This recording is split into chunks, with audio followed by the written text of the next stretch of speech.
of success on this roster in these LAN tournaments. We'll have to see how they go head-to-head against the Juggernauts Cloud9. Former BlizzCon champions come to the stage in game number 1 to go head-to-head between North America and Europe. Cloud9 lead with their best composition, their pocket composition that got them that top point earner position throughout the spring season in North America. And it is going to be a battle of the wizards. Early on, burst towards Wealthy Man. Good cross crowd control initiated by ABC. Cyclone at low health, denying the Iron Bark of Cubsy, denying a lot of incoming healing as well. Curious to see if they can rotate that crowd control over. Unable to. Cubsy connecting a big heal, but more damage following up by Jamie. And I will say, I believe that ABC have the blind pick advantage here. Wealthy Man's constantly under fire. Yeah, Wealthy Man getting bursted down quite a bit in this initial stages of the match, blinking behind the pillar. Now, the difficult thing for Cloud9 is Wealthy Man on that Mage isn't going to be able to get out too much crowd control. Both Alec and Asgrath are going to be able to deny that on those Druids, as long as they're in the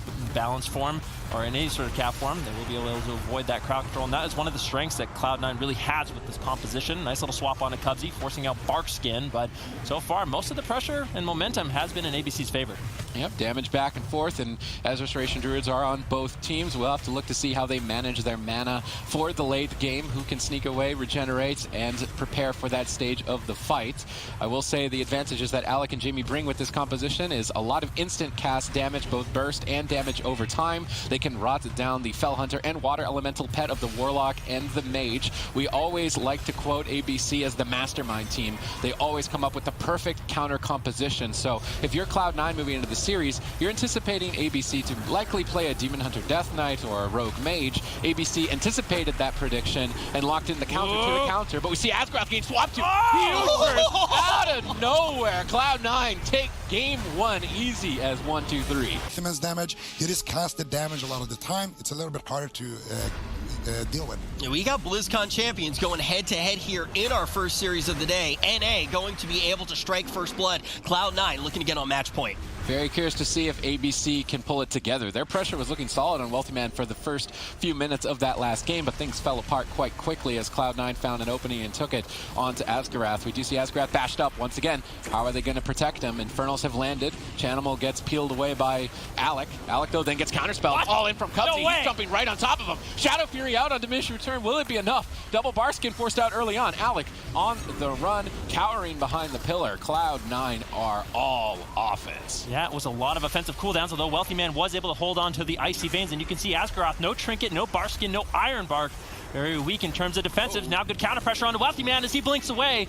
Doesn't want to throw away the game. The Gladiator Safeguard will proc, keeping him alive. Cubsy is able to stabilize. It was a very nice offensive push early on by Cloud9.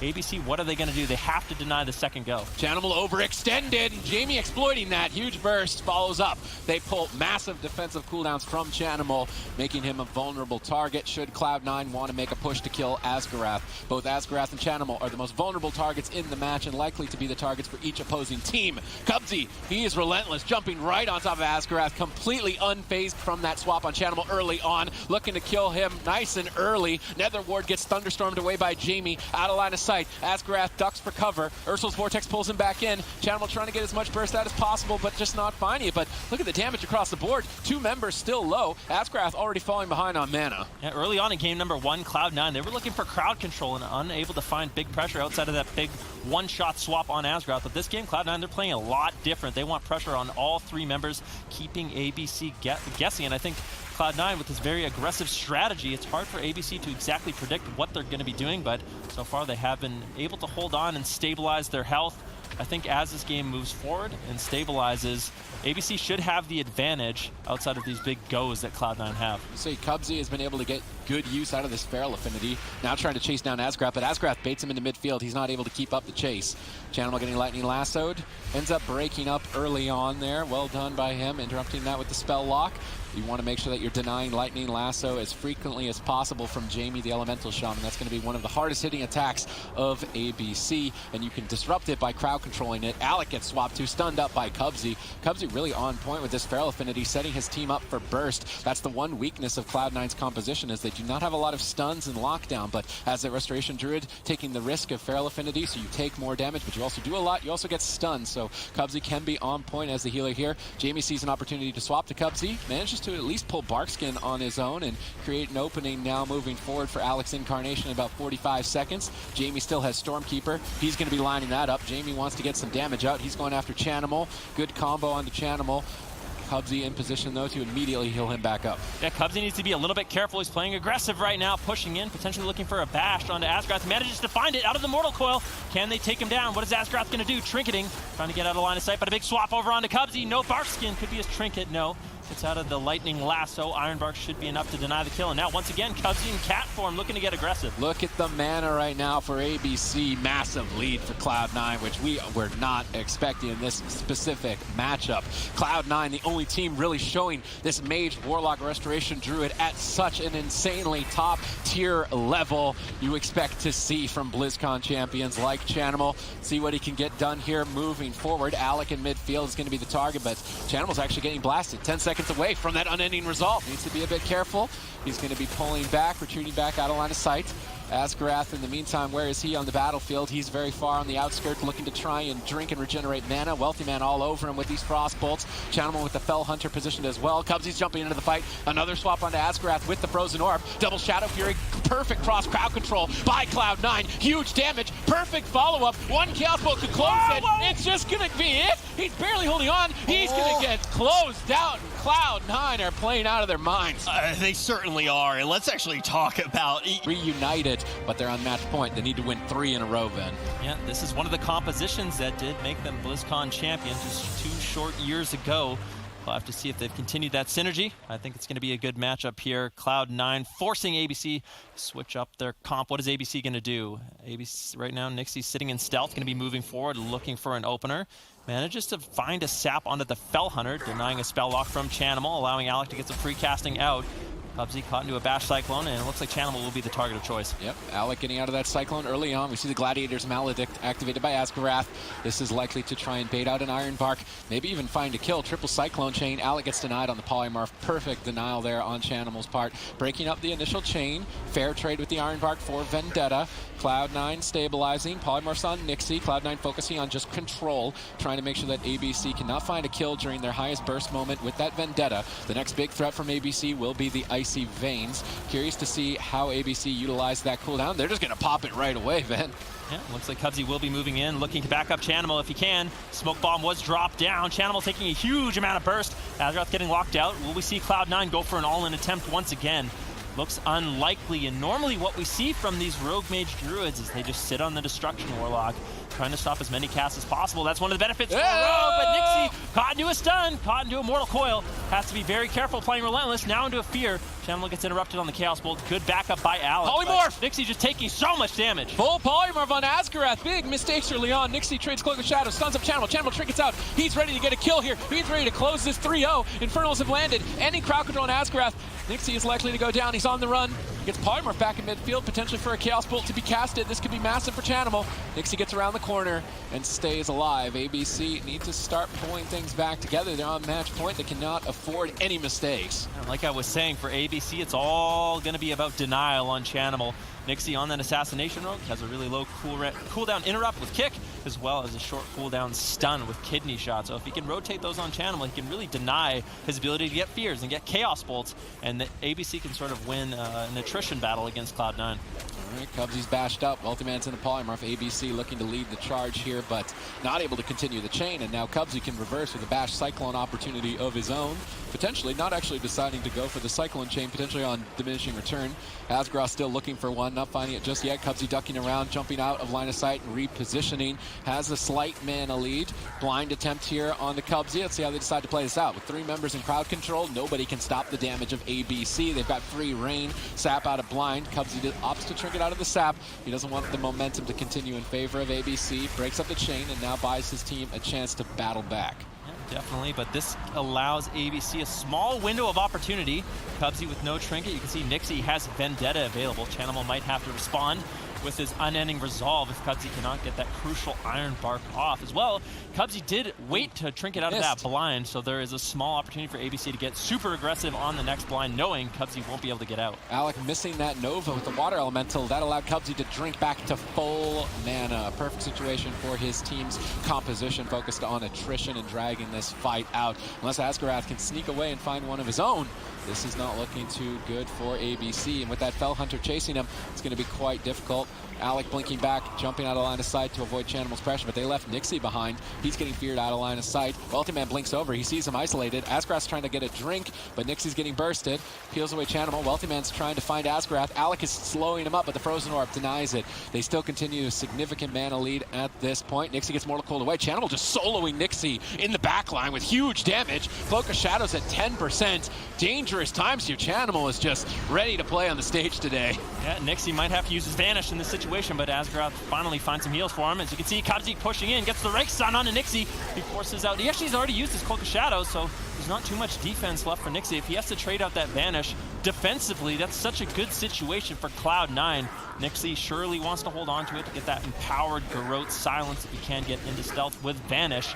And that will allow them to get the damage they need really rolling against Cloud9, as they haven't really been able to find too much pressure early on. I think we're going to see a one-hit wonder on Cubsy in the next 15 seconds, and if they don't get that opening, I'm not sure what ABC plan to do. They're not getting any mana back. They're just getting toyed with at this point by Cloud9. Weltman gets swapped over to into Kidney Shot. Chanimal trying to save him with some fears and now some counter pressure. Cubsy still with a significant mana lead. We haven't even made it into dampening just yet. So curious to see if he's able to get away and find any sort of regeneration. Nixie with no Cloak of Shadows has to be careful and wary. If he spends too long in midfield, he is going to get blasted. Cubsy in the meantime is in a good position if he needs to drink, should he want to take that opportunity and just continue the advantage for his team, and that looks to be the case as dampening has just stepped in. Channel looking to try and get some setup here with that Nether Ward, but not finding any real opportunity. We see ABC trying to strike while Cubsy was moving away, but he got to drink the full mana again. Asgarath in cat form. See how much mana he gets. Chanimal getting set up on. How are Cloud9 going to trade in this exchange?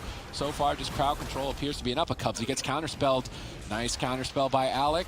Could create an opening for his team. We see the Vendetta popped, traded immediately by the Iron Bark 1 second before that blind, but Cubsy is still going to use the Gliders Medallion to break out of it.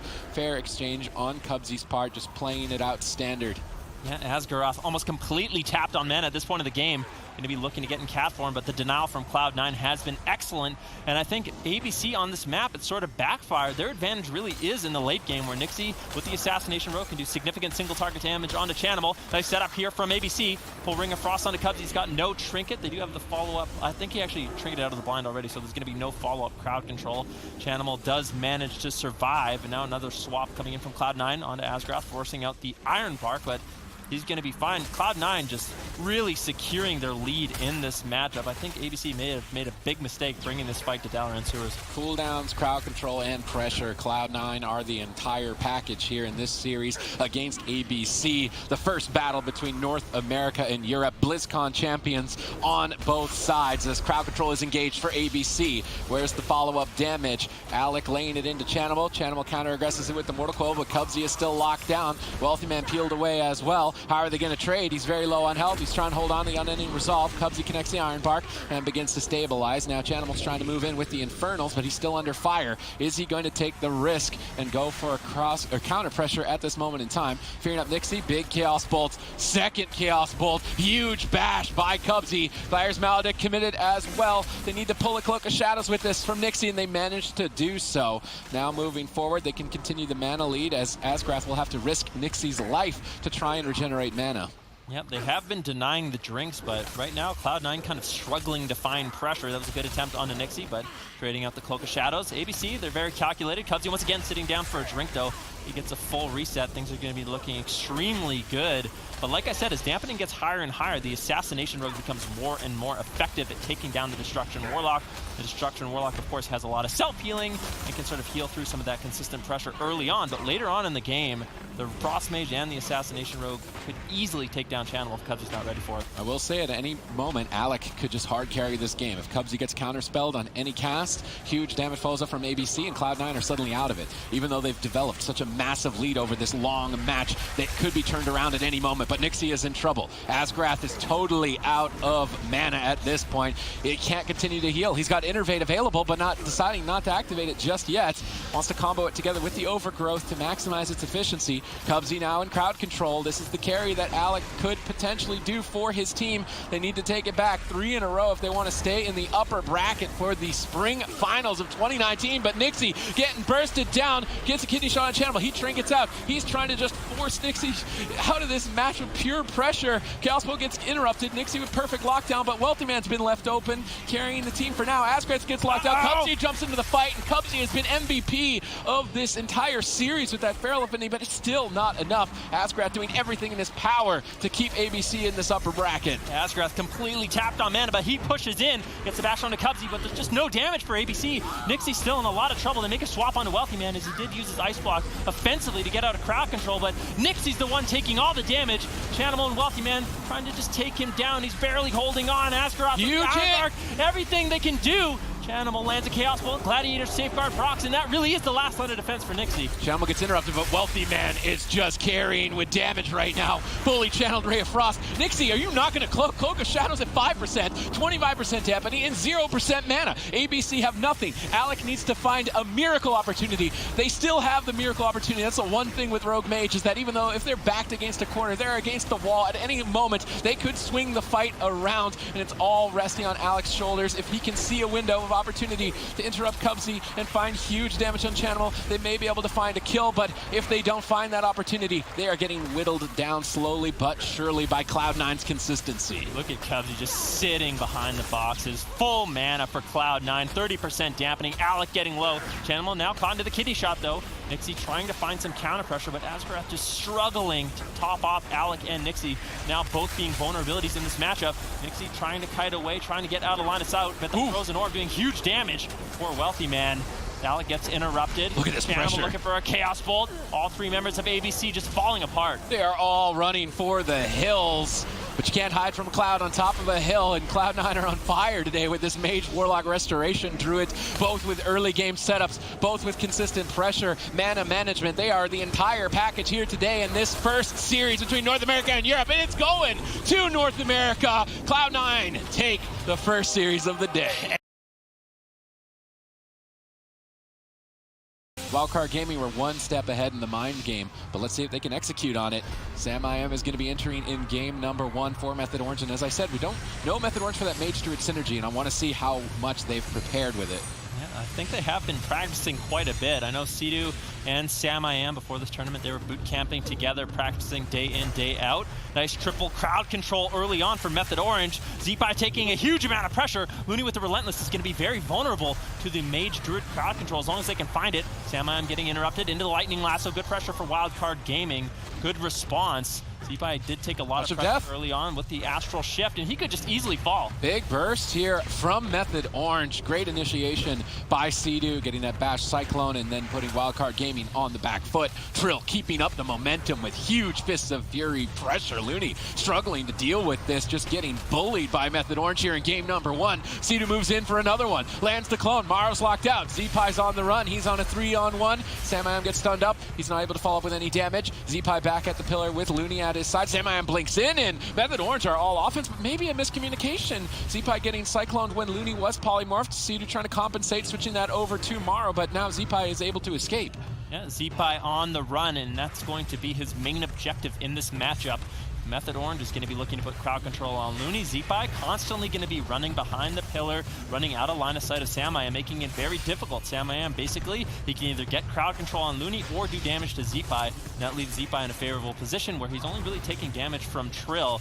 That way Looney's able to easily recover, and they can find these counter pressure situations like right now. Big swap on Trill. That's going to be his Touch of Karma, vital defensive cooldown for a Windwalker monk to stay alive. And now without that, Wildcard Gaming have an opening. Trill's going to need to be careful. Sidu though. He's moving in aggressively, getting a lot of cyclones. You can tell that Method Orange have been putting in some time on this Mage Restoration Druid, and that's very important for them because I would say their main weakness moving into this final was their lack of diversity. If they can pull in the Mage Druid synergy and the melee cleaves, Method Orange are going to be a big threat, but Trill's overextended. That vulnerable cooldown that they forced earlier, he's manages to hang on with that Fortified Brew. Clutch heal by Sea-Doo. Mana slightly ahead of Wildcard Gaming. And Sea-Doo's going to need to be aware of that, as this is likely to be an extended match when facing such a high-caliber team on such a strategically defensive composition. Maro doing a good job shutting down some of that crowd control. Bash into Cyclone on Sea-Doo, who is Wildcard Gaming going to be going after. Doesn't look like he can really find a target. Good positioning here by Method Orange. Zeepai still under fire. Looney with the way the crane, looking to get really aggressive. Lightning Lasso on Trill. That gets interrupted. Very nice backup by Sam-I-Am, really denying the amount of damage Zeepai has with that Lightning Lasso. Also mitigating some of that control, but Looney has to be a little bit careful with the Way of the Crane. The good thing about this setup in particular, though, you know, when the Mistweaver Monk normally uses the Way of the Crane, it's a very expensive spell, but it pairs very nicely with the Balance Druid, who has that Innervate, making all of those expensive spells free of charge for a short while. So as long as Wildcard Gaming are pairing those two abilities together, Looney should get huge value from the Way of the Crane. Ooh, Looney gets counterspelled. Let's see what Method Orange can do off the back of that in terms of crowd control. No follow-up just yet.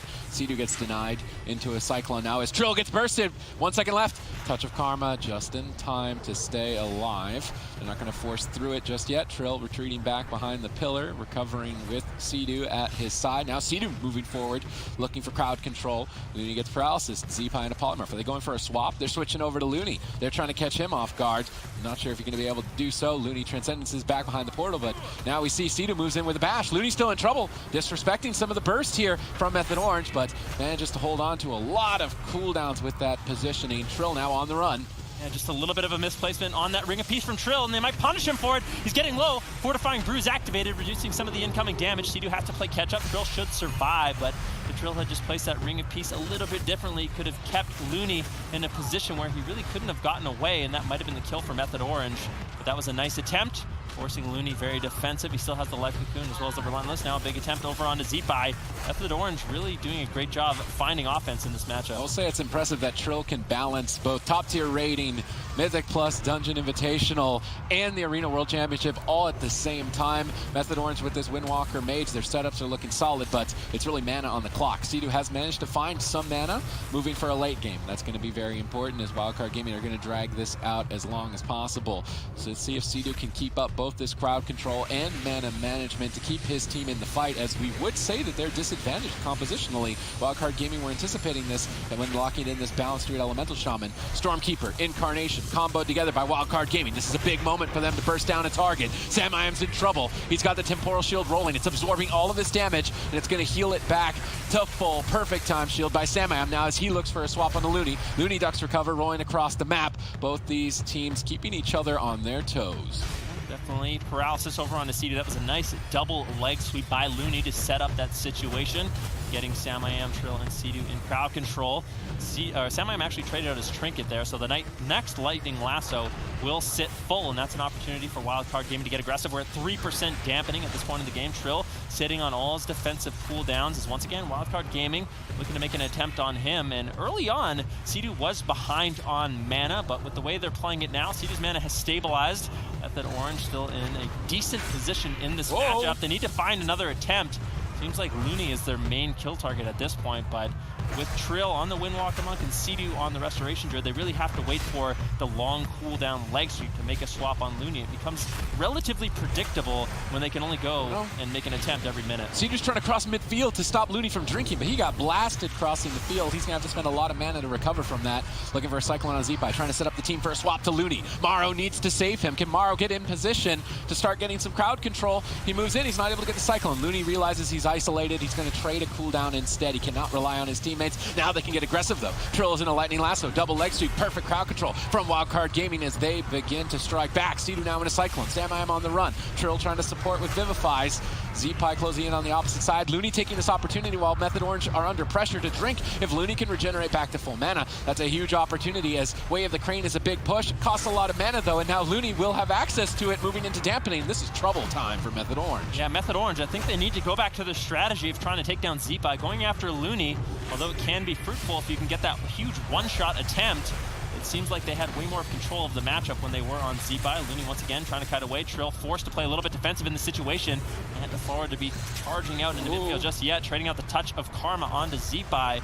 Method Orange, they're falling a little bit apart in game number 1. They had such good aggression and crowd control very early on, finally able to stabilize, but like I said, I really want to see them go back onto Zeepai, try to control Looney, get a hold of this matchup. Big damage on Samayam with double interrupts secured from Wildcard Gaming. Both teams playing phenomenal defense and offense throughout game number 1 of Series 2 of the day. BlizzCon champions of both sides, but the reigning champions are on the ropes as Trill gets burned. He barely stays alive. He's portaled back around the corner on 5% remaining health, and Method Orange managed to clamor it back together. Yep, and it looks like Sea-Doo will be able to keep Trill alive. That was a beautiful Transcendence and Diffuse magic, but Trill, with the way he has his defensive cooldowns rotating up, is going to have to play relatively scared in this matchup at this point, getting a nice ring apiece, double leg sweep. Here's an attempt on the Looney. Morrow not there to back him up. Can they take him down? Looney with the life cocoon is going to be able to keep himself up just yet. It doesn't look like Samayam and Trill really have the follow-up damage, and that's one of the problems with the long cooldown leg sweep. Looney's always going to have that life cocoon available on every single attempt Method Orange has on him. Stormkeeper available for Zeepai. That's going to be a big hit for him should he decide to activate it at any moment, and Trill is exposed. He's in midfield, realizing he's overextended, portaling back behind the pillar, but Sea-Doo's got very little mana to recover the team. Solar Beam onto 2 members. Zeepai's moving in. He's got Stormkeeper. He wants to go after Samayam. Samayam's in trouble. He's far away from Sea-Doo. He's got Ice Blocks, but he needs to be careful to get it off in time. Ice Barrier absorbs some hits, gets both Lightning Bolts on that Stormkeeper. Nice kiting from Samayam, but Sea-Doo's still locked down in crowd control. 3 members in trouble. Swap onto Sea-Doo. How's he going to recover, Ben? I'm not sure at this point, and with this positioning, Wildcard Gaming is certainly favored. Samayam still low. Sea-Doo doesn't really have too much left to work with. There's only a little bit of mana left in the tank. Looney getting caught into a paralysis. Samayam pushing forward. There's the leg sweep. This is the one-shot attempt, but Fortifying Brew preemptively used by Looney should be able to get that life cocoon off. Fortifying Brew, life cocoon forced out. Method Orange still pushing through. Sea-Doo all over him. Is he going to be able to get the cycle? Oh no! He gets clotheslined! Sea-Doo in a lot of trouble. He gets clotheslined by Wildcard Gaming right on that big push. It's not enough. Sea-Doo manages to hold on even at 25% dampening, clinging for life at this point to try and take the blind pick. It's so important to win game number 1 with both teams at a top caliber position in terms of compositions. Zeepai now gets burnt. Looney's retreating back to the line of sight to try and avoid any incoming interrupts, but he's struggling to recover Zeepai. There's limited defense for him. If Samayam and Trill can stay on target, Samayam gets cloned up at low health by Morrow. Morrow carrying the team right now, setting up for huge damage potentially out of that. Solar Beaming Sea-Doo on a heal. Samayam getting owned. Big Lava Burst, huge Lightning Lasso combo gets broken up by the Ice Block, but an overlap with Sea-Doo's Iron Bark, and this game is going to be ending shortly, and it's still anyone's match. Yeah, Trill getting a little bit low. He does have all his defensive cooldown. Zeepai with the Stormkeeper, though, has huge burst damage available. Full Polymorph on the Looney, into a full leg sweep. Another huge attempt on the Looney. Can they take him down? DR Bash coming in from Sea-Doo. Can Method Orange do it? Looney with the life cocoon should be able to hold on, rolling to the midfield with his Thunder Focus T, able to top himself off quite quickly as well. Sea-Doo's mana down to around 5%. And at this point, I have to say, Wildcard Gaming have a huge lead. Nice interrupt on that Lightning Lasso. Trill on the run. He's got basically nothing. How can they do this? Looney with a double leg sweep. Looney leads the charge, but gets polymorphed away by Samayam. Every single player in this match playing out of their minds to try and take game number 1. Take that blind pick advantage, have the comp advantage for the swing match. It's so important to win game number 1 in Series 2 of the day between North America and Europe 2019 Spring Finals. And every single player playing insane. Zeepai in trouble. Looney gets interrupted. Huge damage from Method Orange, but then Trill gets reversed on him. Pre-touch of Karma. The incoming Lightning Lasso, but he's still so low. Zeepai low as well. 2 members on both sides. Potential cross kill here in game number 1. There's Touch of Death available for Method Orange if they can find the damage. That was a beautiful counterspell by Samayam, setting up his team. Zeepai was in a lot of trouble, but finally able to recover. Method Orange, Samayam low, he wants to push in. They just need one nice crowd control chain on Looney with that Touch of Death, and Zeepai could easily fall. I think Wildcard Gaming realizing the situation, Zeepai's trying to get out of midfield, trying to cross the map, but Method Orange in hot pursuit. Let's see what they can do. Samayam get Lightning Lasso, he triggers out, he goes for the polymorph, he goes for the all-in to take out Zeepai. Zeepai already on the run, Morrow with support, Trill bashed away, Samayam's now exposed. He's trying to get on target, but he just can't find him. Zeepai is too slippery, and he's avoiding all of this pressure. Looney, though, still in crowd control. Sea-Doo gets the Cyclone. Zeepai's in midfield. Samayam can cast. He's trying to get back to the pillar, but Looney's left behind. Maybe they swap to Looney out of the Cyclones. Not going to be going for it. Samayam now gets cloned up. desperately to stall. Maro doing everything in his power, but Sea-Doo has the mana lead. He's perfectly managed his mana, both aggressively and defensively, but Trill's in trouble. Double stunned up. Zeepai gets cloned. Sea-Doo trying to save the day, but then Trill equally getting cloned at low health. It's coming down to the wire. There's almost no mana left on either side. Yes, Sea-Doo was able to recover some of his mana though, and Trill in 9 seconds is going to have the defensive cooldowns he needs to really make a push, that final push onto Wildcard Gaming, but Zeepai has the Astral Shift rotating back up. What is Wildcard Gaming going to do? Sam I Am getting a little bit low, only having the 1 ice block. This is the touch of death, all in for Method Orange. Full polymorph secured on Looney. Zeepai on the run. Life Cocoon connects, and I think Zeepai's going to be able to survive. Sam I Am in the meantime caught into a lightning lasso, forced into his 2nd ice block. That's both ice blocks out of the way, and you're not going to see another one in game number 1. It's do or die for Method Orange at this point, but equally so for Wildcard Gaming. It's actually still anyone's match. If Zeepai even makes one slip up and is not able to avoid an attack, he will get blasted by Method Orange, but both the same could be said for Trill. How is Sea-Doo going to do it? He's got 0 mana left. Looney, is he sitting down for a drink? Sea-Doo, this is it. He's moving across the map. How much crowd control can he get for the team? He needs to nail it. They might go for a swap. Looney gets paralysis into the bash. He decides to trinket it. Now he could be exposed for crowd control, and Zeepai is getting just destroyed at this moment in time. Method Orange, they're clattering it together. Sea-Doo gets the Cyclone, potentially the game-winning Cyclone on Looney. Maro gets denied on his peels. Perfect teamer, but now Sam gets blasted. Zeepai gets the reverse kill. This is absolutely unbelievable as Sam I Am holds on in desperation, managing to cling to life, but Zeepai is stabilized at higher health, and Sea-Doo's got nothing left. Yes, Sam I Am still low, just 1 hit away from falling. How is Sea-Doo keeping him alive? Maro pushes in. Final nail in the coffin, and Wildcard Gaming claims number 1. Sid, I blinked it. And when we were asking players who the best monk was, usually it was always Chun-Li and Trill who were in the conversation. This time, it was Chun-Li and Zac who were actually in the conversation. Trill delivers in the first game, and we're going to be keeping our eyes on him here again. Wildcard Gaming leads by 1. All right, Method Orange set themselves up well here on Tolvaron Arena. So the main disadvantage they had on the Grand was that it's a smaller map, and Sea-Doo wasn't able to drink as frequently and have mana later into the fight. But now they've set themselves up on Tolvaron Arena, although the damage is in favor of Wildcard Gaming early on. Big burst moment. Sam I Am Shadow Melds the incoming Gladiator's Maledict. Dispelled on the 2nd, but there's a 3rd incoming, and the first ice block will be forced by Wildcard Gaming. Bit of a disaster here for Method Orange, not able to get that initial crowd control that we saw in game number 1.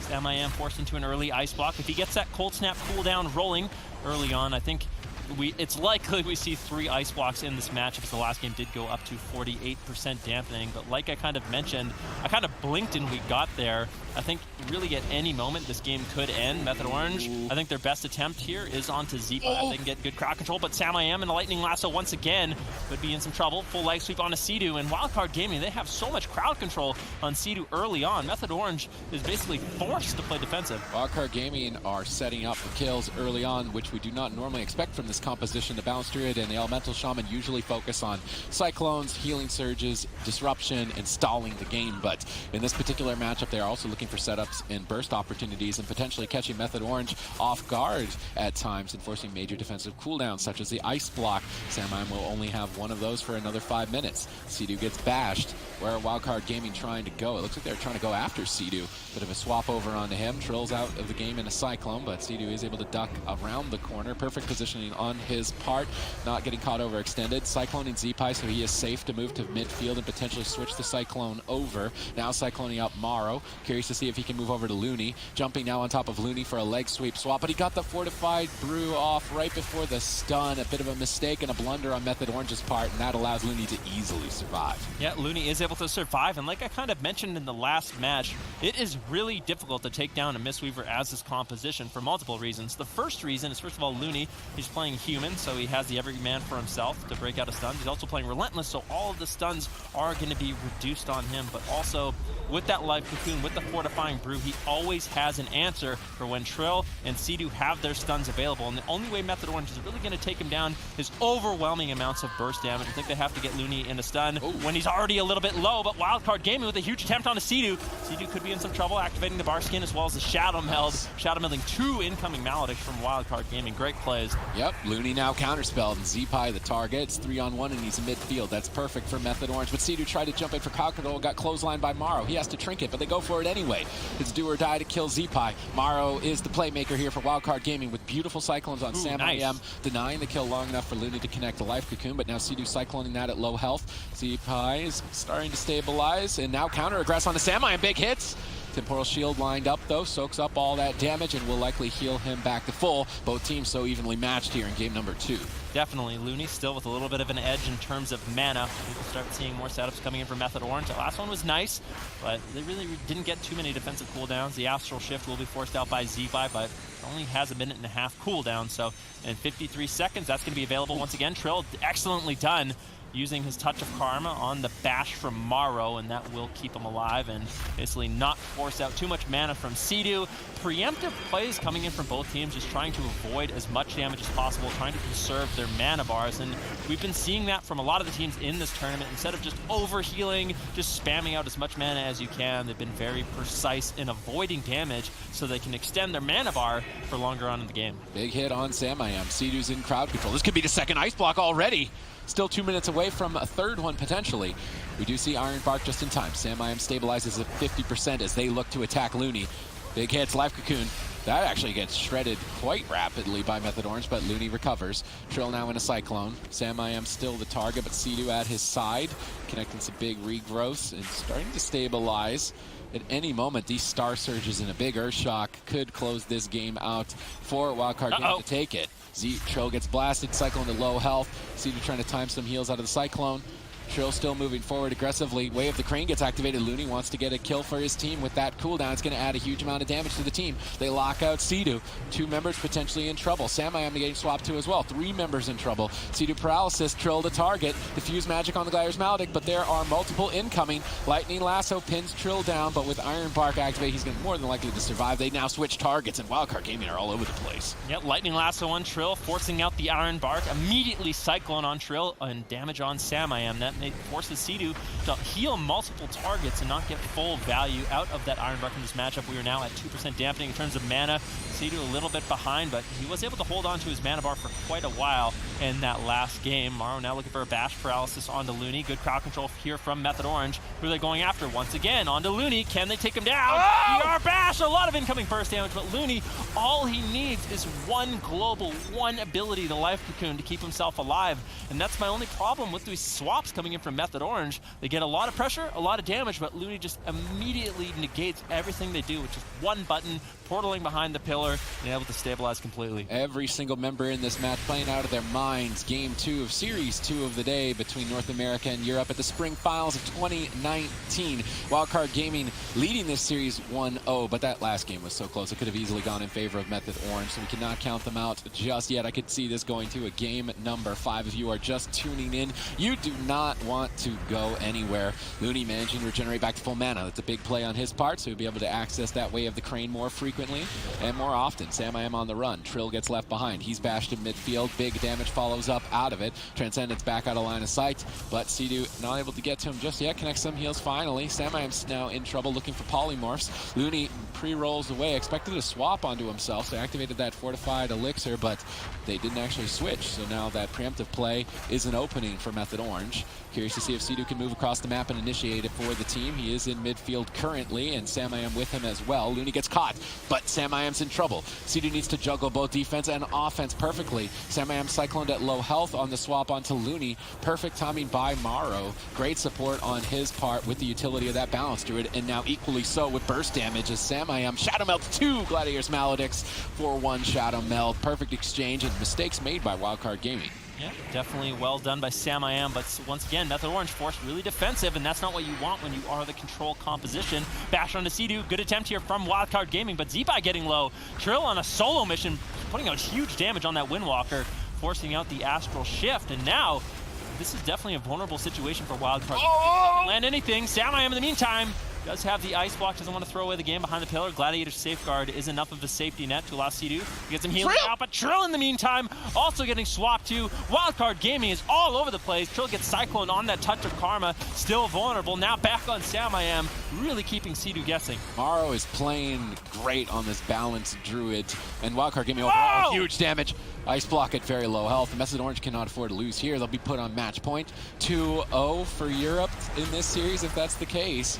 How much longer can Sea-Doo keep it up? His mana is falling behind to that of Looney. The cooldowns are starting to be spread thin. Sea-Doo gets swapped to. That's going to be a Gliders Medallion. Sea-Doo tries to lead the charge for the team. Bash, where's the Cyclone? He's not able to get it. Gets denied. He's now in the Cyclone. Trill on the run. He's in trouble, almost completely alone. Still more Cyclones to follow up on Sea-Doo. How is Trill going to escape? It doesn't look like he even wants to. He's reluctant, decides to retreat now, able to avoid some pressure. Looney, he's moving in right on top of Method Orange, even as the healer, trying to make sure he can secure some crowd control for the team as dampening continues to mount. Yeah, this is the bit of a disaster for Sam I Am. In that last exchange, he actually got interrupted on a Frostbolt when they bursted him down, so he was forced to use his Cold Snap, meaning he traded out both of his Ice Blocks on that last attempt from Wildcard Gaming. Now Method Orange is going to be increasingly vulnerable because of that. Sam I Am really going to have to think twice before pushing in. Another attempt here on to Looney, but once again mitigated by the Life Cocoon. Although now, that's not available for Zeepai, so if they can get the Life Cocoon out of the way by these swaps on Looney,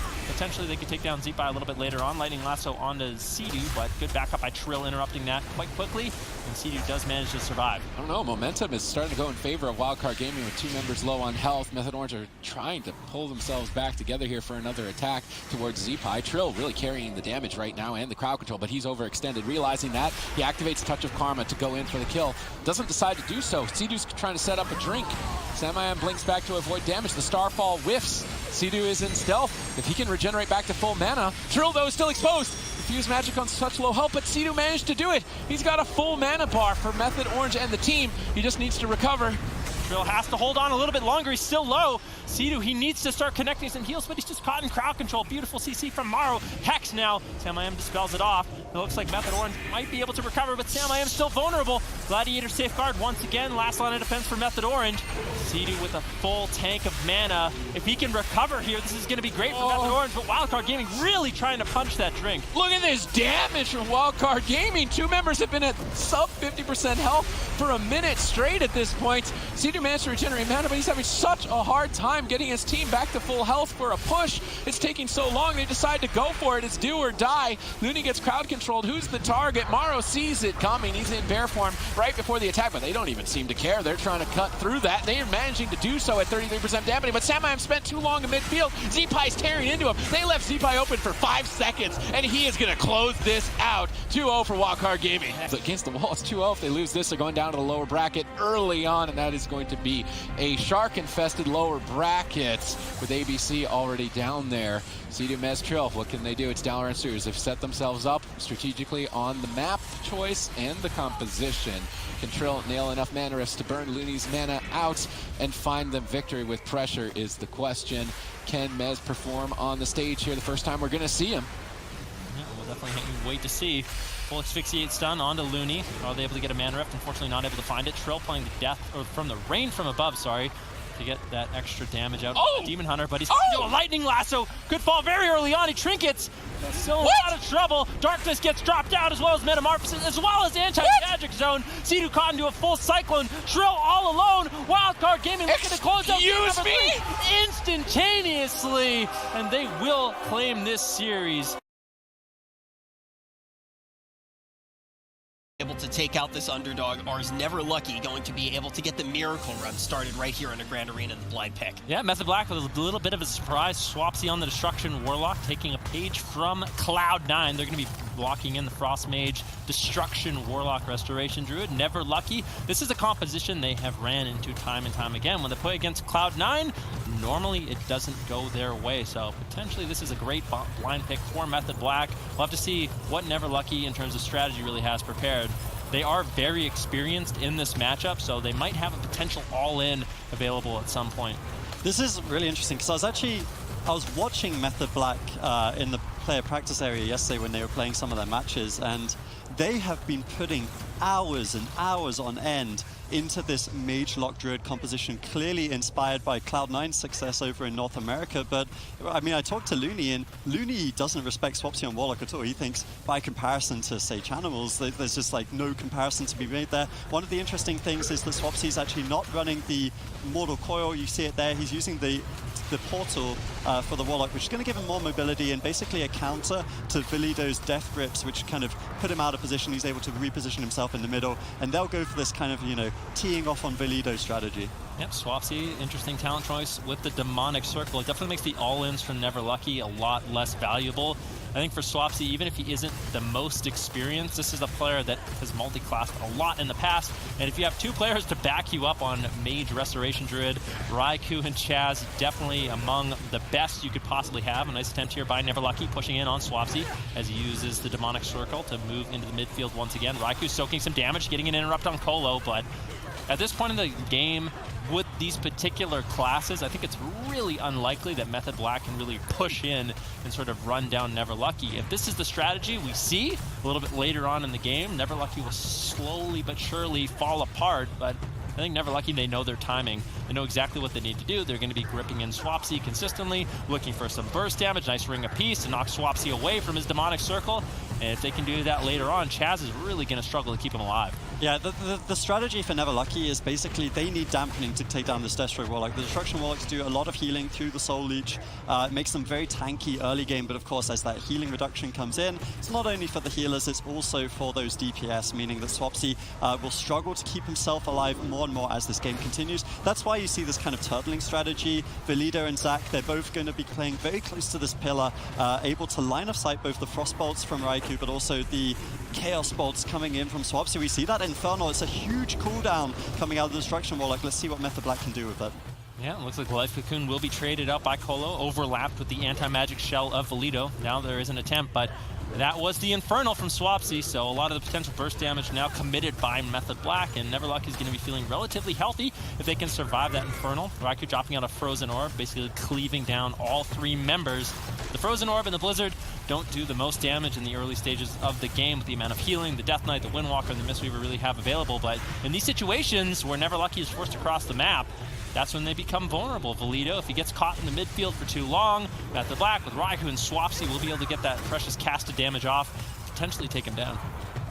This is a really interesting one, because when the two teams wargamed, I think Never Lucky were kind of testing the waters a little bit. They were just playing from the start, you know, not hugging the pillar until dampening started, and Method Black won almost every single game backstage when that was happening. But now that Never Lucky are really going, you know, tournament mode, this is the live game on the big stage, they're just sitting behind the pillar until dampening starts. And I actually think the DK Windwalker, if they can keep good mana on Colo, which they are doing, if they can keep Valido alive until about 20-30%, they will win with an all-in on Swapsy at some point in this game. They won't be able to keep him alive.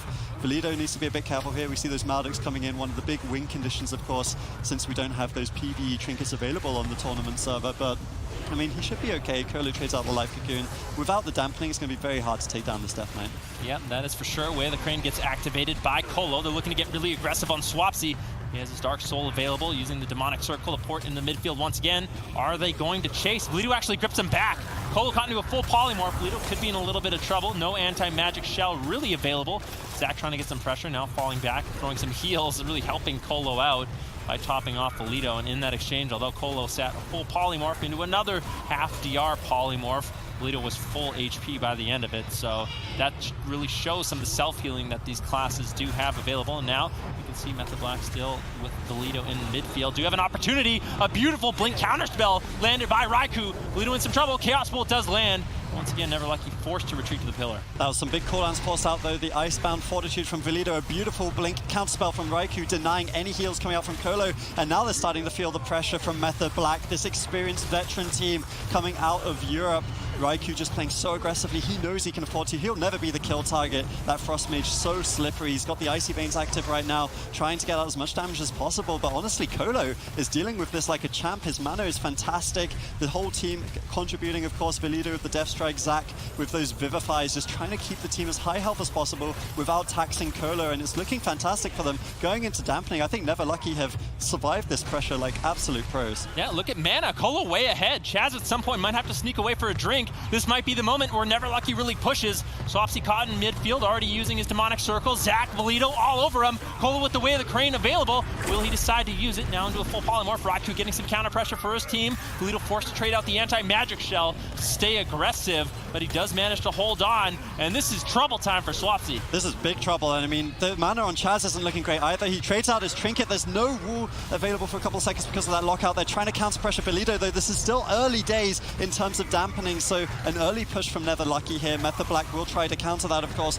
with Raikou free casting in the backline. Those Frostbolts coming crashing in on Valido. Good stun, leg sweep coming in from Zach, though, to deny some of that counter pressure. Swapsy now without his trinket, and I mean, that was the touch of death go, yes, but both those trinkets won't rotate up in time for Method Black. This next touch of death could be a big push for Never Lucky to potentially win this one. Yeah, Chaz going to be sitting in stealth, potentially looking for a drink. He was around 30% mana. We'll have to see just how much mana he can recover. Never Lucky sort of in a defensive situation right now. Colo trying to keep himself alive, but big pressure from Raikou, getting out a lot of cast. Gladiator Safeguard will proc. Zach and Valido backing him up.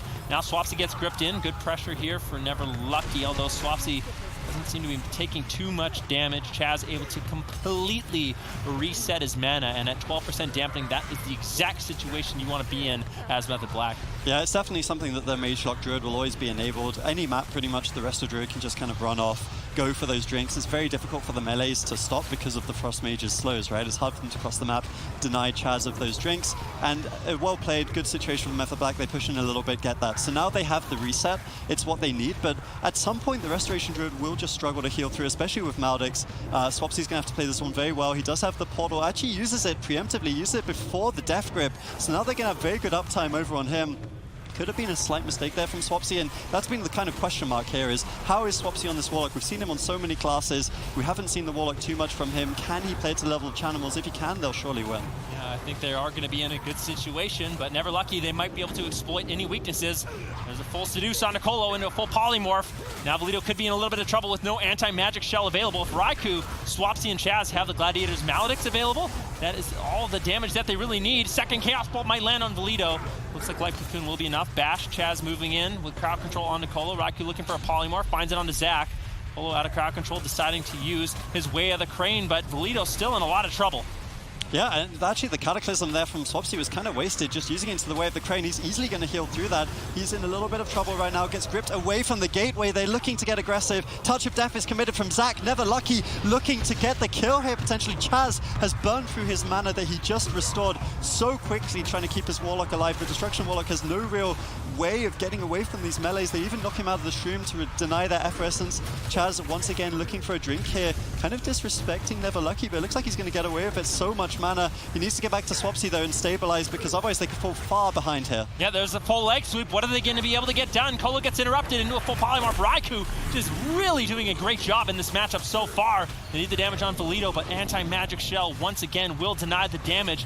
Now Valido going to be a little bit vulnerable caught in midfield. Swapsy's been able to hold on to his unending resolve this entire game, even when Chaz manages to sneak away, but it's do or die. Windwalker Deathlink just does so much single target damage, and at 26% dampening, I don't know how Chaz is going to be able to hold on. Yeah, and Swapsy actually gets interrupted there. He can't use the wall. It looks like he might be able to hold on to it. Every single time Chaz regens his mana, look how quickly he burns through it once again. Another Way of the Crane coming in from Colo. Excellent peels from Raikou, as always. Raikou, of course, fantastic on that Mage. You wouldn't want anyone else in that position right now. Zach with the reconnect over onto Swapsy. And I mean, Swapsy keeps using his portal and then just gets gripped back on it. I really don't know how to use the gate, but at the same time, huge burst onto Valido.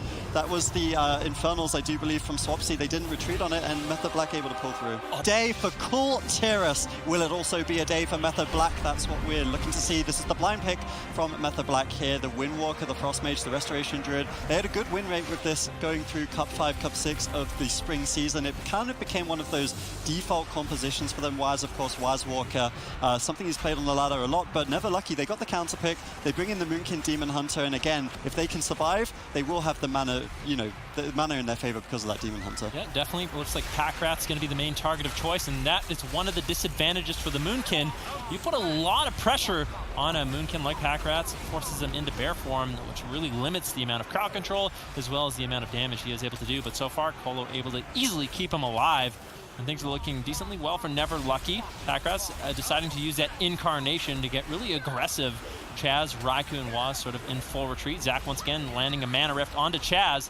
If we look at that mana advantage, it is sort of in favor of Neverlucky at this point. Yeah, we've talked about Zach a lot already throughout this tournament. I mean, this guy really is putting on his best Trill cosplay right now. Young player comes in, brings out the Demon Hunter, looks for the burns over on Chaz. And I mean, another class coming out of him. Packrats with the Incarnation right now, probably not going to be able to achieve too much with that. You can see Chaz line of sighting intelligent. He's actually playing the Feral Affinity into the Demon Hunter, which is a bold pick since he knows Zach will be chasing after him. He's very confident in his gameplay here, just trying to deny those mana burns for as long as possible. But ultimately, the onus is on Method Black. They need to find a way of breaking the defense of Neverlucky, because you can see Chaz is already down to 50% of his mana bar. Yeah, and it's going to be really difficult on a map like this to actually sneak away for a drink. Right now, Method Black making an attempt onto Colo, and Chaz manages to sneak away. He's in the starting room right now. Can he recover that precious mana? Zach trying desperately to shut that down.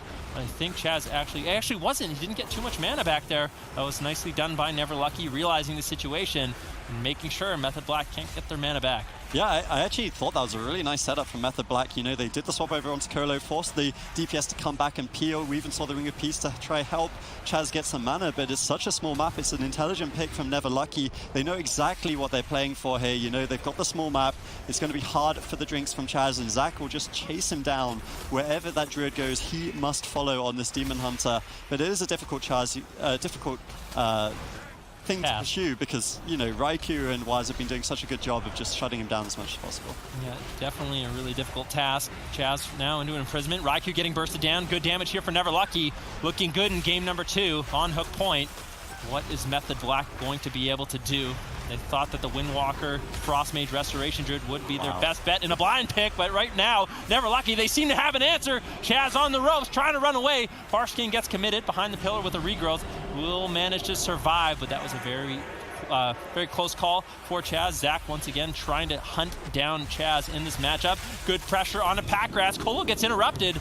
Packrat could be a little bit of trouble, but in that in the bear form as a Moonkin with Barkskin, it is going to be very difficult for Method Black to actually take down that Moonkin. Yeah, I don't see them killing the Moonkin before dampening. He's just going to be too tanky, especially against the Windwalker. He has so much armor when he goes over into bear form. And I mean, I actually just think this is a brilliant draft from Neverlucky and Colo's team. Colo himself is even playing the Restoration Druid with the Renewal talent, because he knows he's the only real opening in this matchup before they get the mana. It's going to be those swaps over onto Colo. He's playing the Relentless, which is a little bit bold, but he's just been playing the game so magnificently so far. You can see Chaz's mana bar down to about 15%. Zach just needs to keep a good job of maintaining pressure on Chaz. With that Feral Affinity, he can even get some burn damage, force some healing out that way as well. And I mean, beyond some sort of miracle, this game is looking fantastic for the North American squad. Yeah, this is Raikou's Icy Veins. Wasn't able to really pull any defensives from Neverlucky during that exchange, just really showing how durable the composition Neverlucky has drafted here today. Chaz with his Innovate looking to get some healing out, but everyone topped off. Not going to get too much value. Chaz with a beautiful bash on Colo into a full Cyclone. Waz taking a little bit of burst damage. A little bit of pressure on Packrats as well. Looks like Method Black, they're trying to find a new target, potentially going after Zach in this matchup now, as Packrats has proved to be a little bit too tanky. But as I say that, Leg Sweep is committed. Good damage on Packrat, but it looks like Neverlucky able to easily heal through that setup. Yeah, they actually did force the Trinket from Packrats there before the Touch of Death, so maybe there's an opening if they can, you know, catch him in a stun in Moonkin form, look for something big. But first they have to survive this Incarnation, the big 3-minute damage cooldown coming out of Packrats on Neverlucky. He's teeing off on Raikou a little bit right now. Raikou just going to back off. Obviously, he doesn't want Chaz to have to spend too much mana. Chaz actually sitting down for a drink, I believe, right now. Can Zach get over to him? Doesn't look like he's focusing on it. He's actually just attacking Raikou right now. Raikou's going to happily trade out his Ice Block for a bit of mana on his healer. Chaz able to get a little bit, but honestly not enough to maybe justify, and they're just falling further and further behind in this one then. Yeah, Raikou already down 1 Ice Block in this matchup. Dampening just kicking in, and Chaz is almost completely tapped on mana. When you look at Colo, he's at 50%. Method Black, they need a miracle attempt. Like you said, Packrats, he doesn't have a Trinket. They could potentially try to take him down with a Touch of Death all in, but Waz has been holding on to that for quite some time. Raikou looking for an Ebon Bolt. Decent damage on Packrats, managing to Shadow Meld one of the Gladiator's Maledicts, and all of these teams showcasing just how powerful that Shadow Meld ratio really is against that Maledict Trinket. You can use it to completely nullify the effect, and that way your healer can just heal easily without having to really deal with that effect. Chaz once again trying to sneak away for a drink, but this is desperation mode for Method Black. I don't know how much time they have left. Yeah, it doesn't seem like too much. You can see dampening starting to ramp up now. 5% healing reduction for all of the teams. Chaz completely dry. Waz being exposed just a little bit. And I mean, this is a matchup that we've actually seen before in Europe, a very similar one at least. The Pumpers, Drainers team ran this sort of composition into Method Black. They had the Death Knight instead of the Demon Hunter, but this kind of really tanky Moonkin with a really tanky melee. And Method Black struggled against that. They actually ended up losing that cup. I think it was Cup 2 of the spring season. So Method Black have, you know, struggled with this sort of matchup in the past. Hopefully they've got something prepared if they do end up losing down in this one. But Chaz just constantly going for those drinks. He's trying to sneak away, but Colo in hot pursuit, he knows exactly what Chaz's tricks are, and he's looking to shut them down once again. Chaz sitting in cat form, hasn't started drinking just yet, so he's been in stealth for a long time, but hasn't had an opportunity to actually go for that drink. He might actually be getting it right now. Zach trying to chase him down. Chaz might have recovered a lot of his mana. That was going to be huge for Method Black. Was able to do that, but no. Unfortunately, not finding the drink. Packrats was just too close to reveal where he was in stealth. And Never Lucky still looking good, but this is a nice attempt on the Packrats. He's forced to trinket out. Caught into bear form. This is Touch of Death rolling. Huge damage ticking on the Packrats. Colo caught into a full polymorph. Ironbark no longer available. Never Lucky. They could trip on the finish line. They have everything going their way, but there's just a lot of pressure. This is a great setup from Method Black. Will Never Lucky be able to recover? Yeah, it was an intelligent play from Never Lucky trading out, but they're still under pressure. The darkness came out from Zach. They still have the Bark Skin, but Packrats gets interrupted. Now the full cyclone onto Colo. This could be big trouble. We see the Bark Skin coming out from Packrats. He still has that renewal, which should heal him for a fair bit. I'd like to see him just trade it out, to be honest. They're falling behind here. They're not able to get the mana burns because Zach is having to concentrate on peeling. Chaz could maybe sneak away here, but they're going for the kill. They know this is the potential opportunity for them. They won't get many of these. The renewal comes out. Huge heal onto Packrats, but crowd control still on Colo. Unbelievable from Method Black, the EU #1, able to turn this game from absolutely nothing, I thought. And when we did talk to Never Lucky, they said they did have a few strategies, a few tricks up their sleeve. In this particular matchup, they're quite comfortable, but have they played against a team as high caliber as Method Black? They've looked so good in the first 2 games.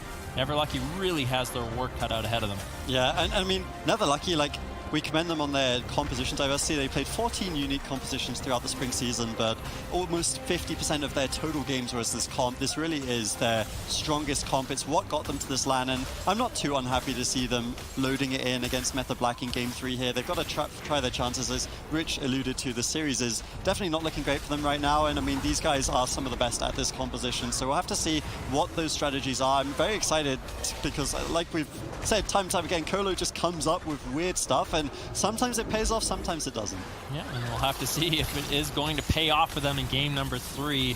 Upper bracket lives on the line right now. If they lose this, they will be sent down to the lower bracket to play a little bit later on today. Method Black, of course, as most people expected, doing quite well in this series, currently up 2-0, really showing dominance. And I think with this particular draft, they do have an edge in this matchup. We'll have to see what Never Lucky can get done. Interrupt now on Colo. Zach going to be portaling away behind the pillar. Been doing a good job with that Transcendence. Anytime he's in trouble, portaling behind the pillar, allowing Colo a little bit of time to recover his health. I actually really like it when there's a split strategy coming out against the Frost Mages, because the Frost Mages rely so much on, you know, Blizzard, Frozen Orb, hitting double melee. It can actually be a fair bit of damage from these Frost Mages.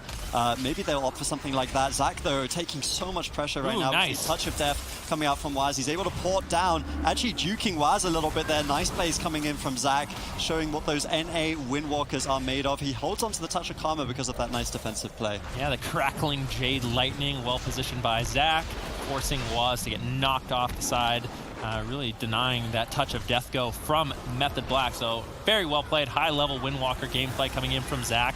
Pulling out the way of the crane, looking to get aggressive. Are they going to be able to take down Waz? He's kiting away, trying to avoid some damage. Zach, once again, using his Transcendence. Waz has basically been chasing him down this entire match. You can see he's dropped his Transcendence on top of Zach. So the next time Zach tries to get away, Waz is going to be able to portal right on top of him and keep up the aggression. It's kind of a deceiving map, this one, because Dalaran Sewers is... it's somewhere where you would think the melee cleave has a bit of an advantage, but Chaz is just using the map so well. You know, he's playing the double tier with his wild charge, porting up to Raikou, even porting to a pet there, using that ability. And Zach, I mean, he's really struggling to have uptime. Chaz doing a fantastic job. That said, though, gets caught out of form by that stun, forcing out Trinket and Barkskin. Touch of Death is coming up in about 30 seconds, then. This could be a huge opening for Never Lucky. Yeah, Chaz committing his Shadow Meld there as well.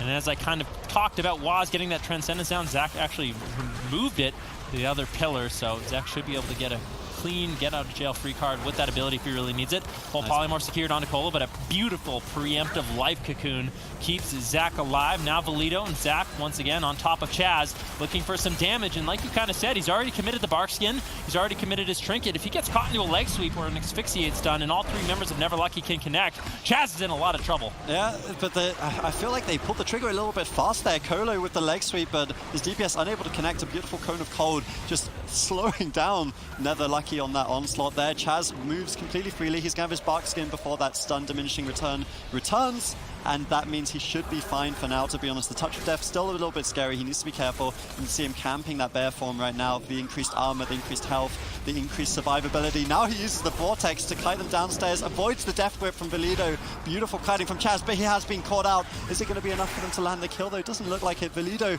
the huge outplay from Chaz, knocking him downstairs with the Ursul's Vortex, means he doesn't even trade the Bark Skin. Yeah, Chaz is going to be completely fine. Zach had used his Fists of Fury a little bit earlier on for the parry effect to deny some of the damage Waz had available. And then Chaz kind of read into that situation. He got caught into a stun, but there was really no damage threat, as Fist of Fury is the most important ability Windwalker Monk has to get that damage rolling. Lido now on 40% health. This is where damage is starting to really roll for Method Black. And in terms of mana, Chaz is a little bit behind, but it's pretty even. Cole might have to actually sit down for a drink at some point. It's even, and what's more, I think this matchup gets better and better for Method Black the longer it goes, because Dampening is going to start ramping up. You know, Valido is under pressure to constantly chase Chaz. He needs to, but I mean, they commit the Touch of Death, but Chaz just pre-ports up. He ports to the Soldier on the upper tier, meaning that both DPS can't connect to him. Chaz is just toying with Never Lucky at this point in the game. Absolute godlike plays on this Restoration Druid, and despite that, the mana looking a little bit even. They need to get the pressure over onto Valido, Method Black, so they can secure this series. Yeah, Raikou has been on fire with his Polymorphs, with his Frost Novas in this matchup to keep Chaz alive. Zach commits the leg sweep, trying to get some damage rolling onto Chaz. Beautiful split strategy coming in, forcing Raikou into his first Ice Block. Never Lucky is completely stabilized. And Method Black, they're actually falling a little bit behind. I think this is smart. Instead of Zach going after Raikou and Valido going after Chaz, they've sort of switched their roles. Zach's been able to get more pressure onto Chaz, and you can see Valido, he's actually been able to deny some of the Frost Bolts, some of the Polymorphs that Raikou really has available. Yeah, it's what I said. I actually really like it when melee cleaves against Mage Druid, they start swapping it up a little bit. You know, Zach goes on Chaz, forces him to keep pots on himself. It means, firstly, the Druid has to split his healing, which is hard for him. It's going to cost mana. It's more rejuice, you know, more global spend on healing. But more importantly, it avoids, you know, the double orbs, the double leg sweeps coming out of Method Black. I really like it when Zach looks for opportunities like that. We'll see if he can get more of them, because Chaz now is out of mana. You know, Colo has a little bit. They do have the advantage in this matchup, theoretically, but they need to find some way of actually executing. You know, like the health bars on Method Black are barely moving at this point. They need to get some uptime. Zach has been doing a really good job with that crackling Jade Lightning. He's been denying Waz's Fist of Fury consistently throughout this matchup, and it's one of the reasons he has been able to keep himself alive, and Cole's been able to hold on to a lot of that precious mana. So very well done. 10% dampening. Valido interrupts the Ray of Frost. Zach and Valido both turning their attention onto Raikou at this point, getting a beautiful triple leg sweep.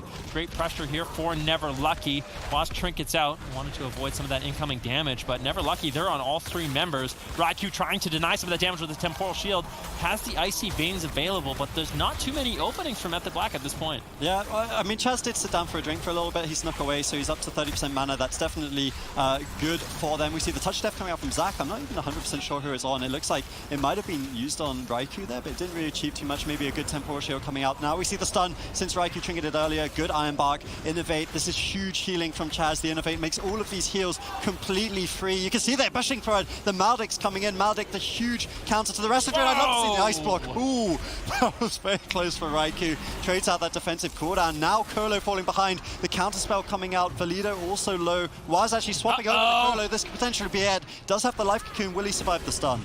Yeah, we'll definitely have to see. Colo manages to get out of the bash, gets the life cocoon on himself, and does manage to survive. But now with Waz training him down, Colo doesn't have too many answers. He has his Transcendence, but almost no mana left. Life cocoon not available. No Fortifying Brew. Manages to land Paralysis, land that Enveloping Miss, and keep himself alive. But unfortunately, That waterfall will deny, and Raikou lands a beautiful counterspell. Double leg sweep though, good backup from Zach, allowing them to get some momentum onto Raikou. And keep in mind, Raikou, he has no ice block, so he is incredibly vulnerable. Colo though, this may be the end for him, and Never Lucky as he's getting lower and lower. No life cocoon, he has to hold on just a little bit longer.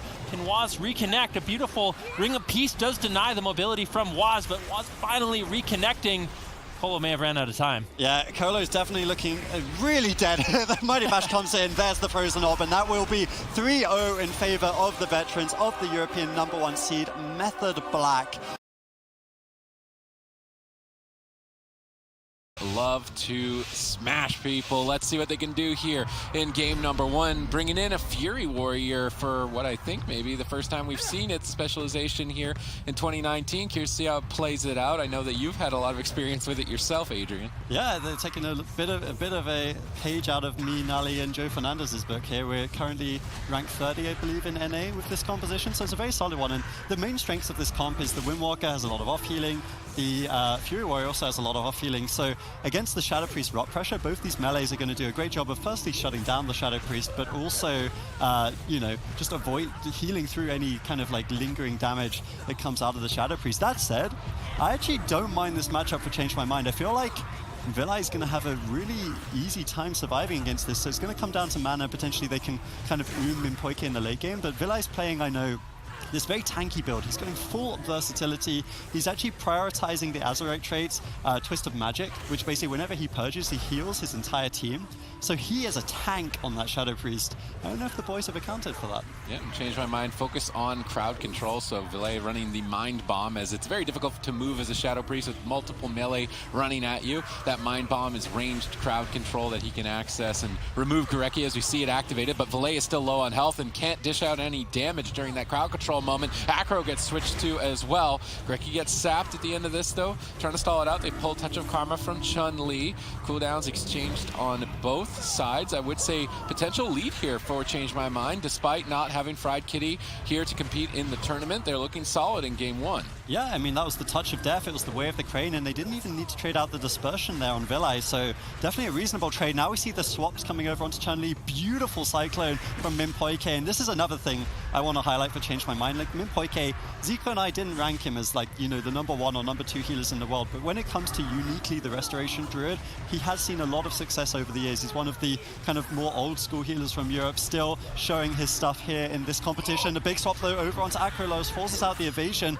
This could be a good swap from the boys. I feel like Vilai is really difficult to kill. Tunneling Acrolos could be the weakness. Now they've got 2 targets low on health, and Mimpoike has no Iron Bark. How will they recover from this? Acro retreats away with Sprint. Vilai getting crushed. Mimpoike connecting some big Nourish heals, managing to stabilize and get the team back to full and regenerate some mana amidst that. Good recovery by Change My Mind. The boys still trying to chop up Acro. Mimpoike is locked down in crowd control. No follow-up. Acro avoids the fight for now.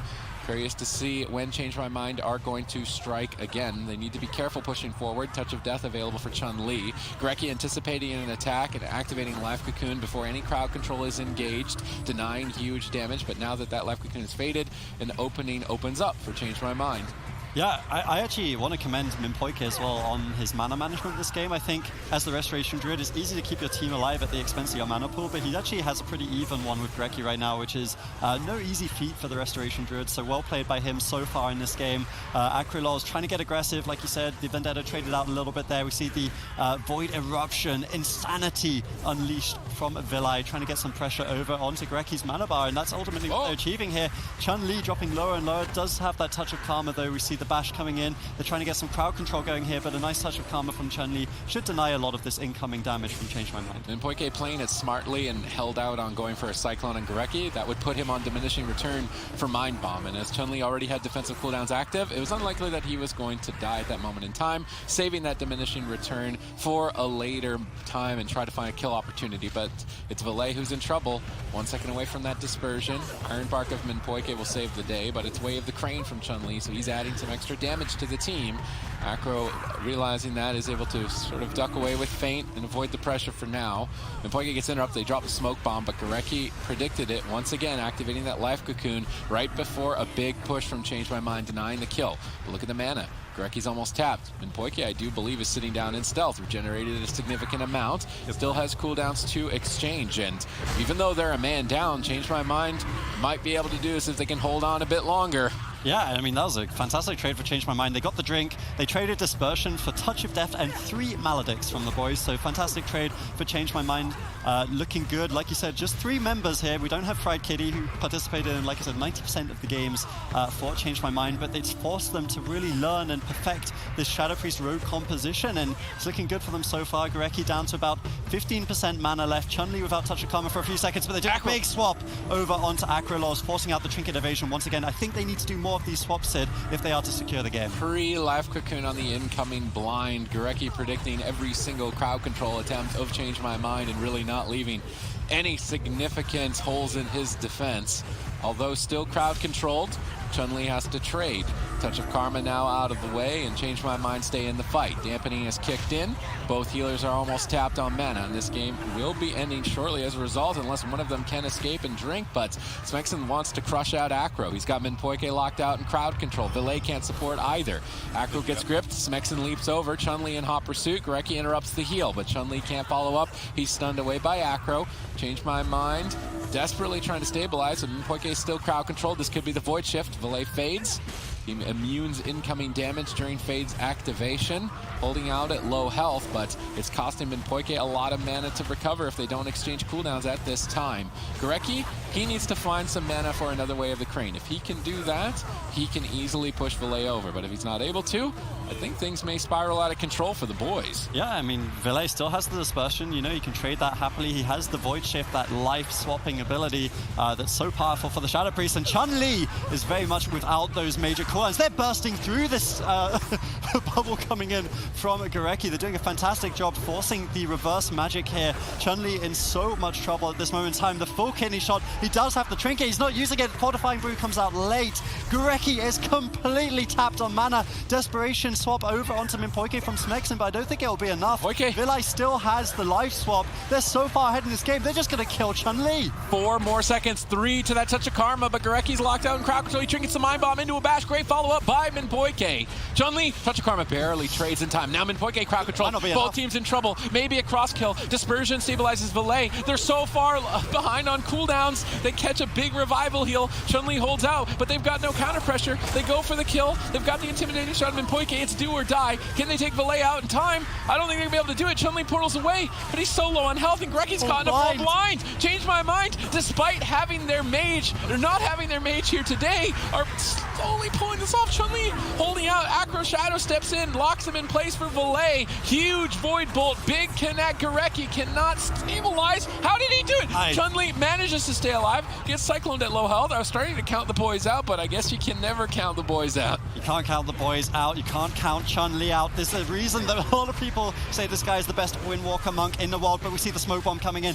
Beautiful preemptive Fist of Fury coming in from Chun-Li. Once again, playing the dangerous game. Full Mind Bomb over onto Goreki. Chun-Li running for his dear life at this moment in time. Dampening starting to tick away. Change My Mind are completely tapped on mana, but they have defensive cooldowns available. The life swap, that big defensive. Minpoike looking for a little drink right now. They need to stop that. They need to get over to him. Looks like he's getting good mana at this moment in time, about 30%. Goreki does not have that luxury, and that's going to put them further ahead. Touch of Death available for Chun-Li. Acro does not have a Gladiator's Medallion. Why did Chun-Li not commit the Touch of Death? I guess he wants to wait for the Iron Bark?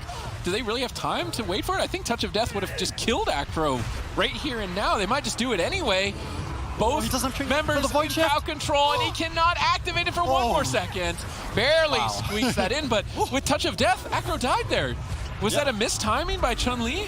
Potentially, I mean, maybe he wanted to get that Void Shift out. I mean, they almost killed without it because of the paralysis, Vilai without his trinket, and maybe, you're right, Sid, maybe that was the throwaway. Actually, a DR Fear coming out onto Minpoike, it looked like there as well. The Touch of Death is now committed. This has to be it. Has to be the kill, but they're just going to trade the Dispersion once again. Vilai so smart with his cooldowns. Chun-Li now caught up, does have the Touch of Karma available, the big defensive cooldown. This game is really on a knife's edge at this point. Yes, it is. Dampening's very high. Both teams tapped on mana. Chun-Li, Touch of Karma's at 10%.